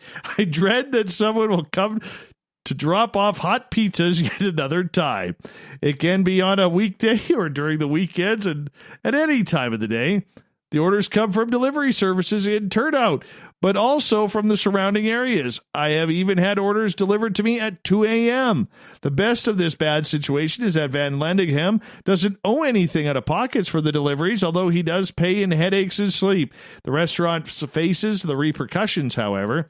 I have just always refused the delivery, so I never have paid a thing, he stated. But at one point in January of last year, 10 different deliveries reportedly showed up at his door, one for 14 pizzas. It cost them money, and they have to throw away good food. On that day, the 10 deliveries showed up. I did the math. It cost me $510. The weird details don't stop there. A friend of mine who lives in Herenthout, about 17 miles away, is going through the exact same thing as I am. She has been receiving pizza she has not ordered for 9 years, too. Yeah, they suggest the prankster is likely a mutual acquaintance. Sometimes we get both of them on the same day. When that happens, we warn each other to expect a delivery. I don't know why I'm finding this so funny, but it's just amazing. Absolutely amazing. Oh, my goodness. No pizza party as a celebration, that's for sure. Thought of the Day happens every night at this time, where we ask a question on our Facebook and Twitter pages and read your responses on the air because we love the audience participation around here. Today's Thought of the Day is as follows. What do you feel is the best way to track down Sasquatch for evidence? Oh, let's get to this. Corey, go places where they've been seen by many eyewitness reports. Joshua Cutchin, former guest here as well. Try the magic mushrooms, man. You'll see them. All right, moving on. Tim, FLIR with infrared capabilities from overhead dirigibles at night. If money were no option, being watched manner by an operator. All right. Lee, it would take a lot of time, some time spent in locations that they are known to have been. Nicole says, let's try swapping gifts with them. Doug, first set up your team on 3 sides of a swampy area known to contain Sasquatch. Equip all 3 units with 37mm launchers and gas masks. Put cameras on the unmanned side of the area along with milk. Have drones covering from overhead of the area. Launch bird bombs and tear gas into the habitat. Continue tear gassing the swamp until you get results. Just kidding, folks. Just kidding. Thank you, Doug. Alex, don't follow up on sightings. That only shows you were where the species was and not where it is. We have to start going to areas where we're not necessarily getting sightings, but where it made sense from a natural resources standpoint, and where a breeding population actually resides and not just operate it. But yes, also near areas with long traditions of sightings. Mr. Persona, embed yourself in the woods for a very long time with zero modern technology. Perhaps 1950s tech, that is. Matt, he wants to use a FLIR.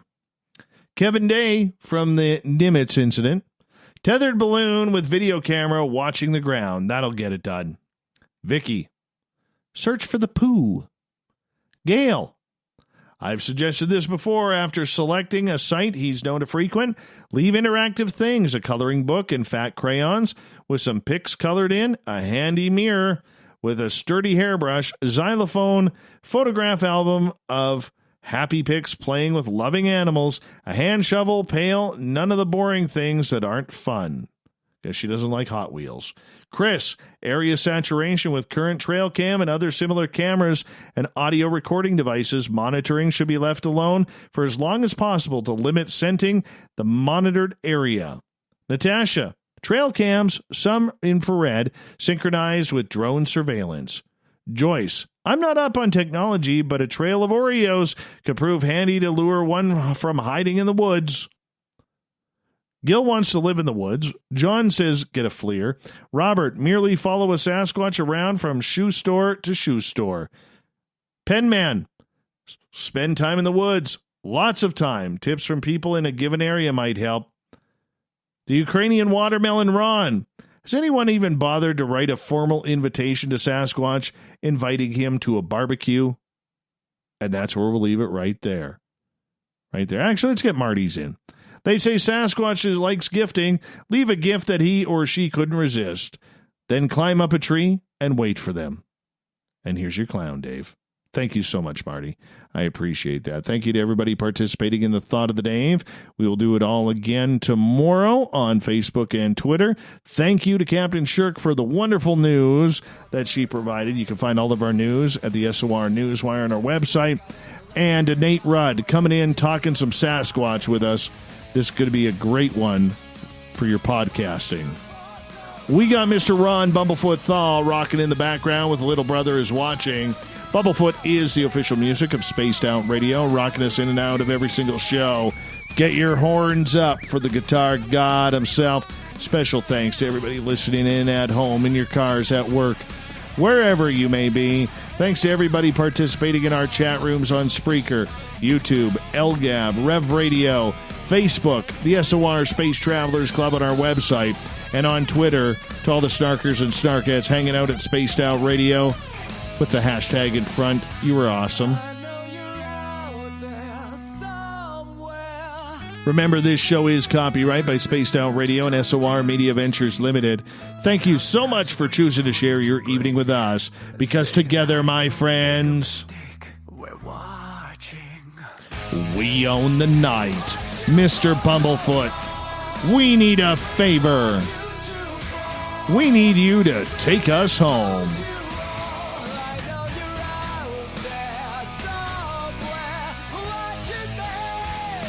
Remember, everybody, the Woo train may have docked for the night, but tomorrow we shall ride again. Your seats are always available. Your tickets never expire. And if you want to bring a friend, we have room for them as well. Have a good night.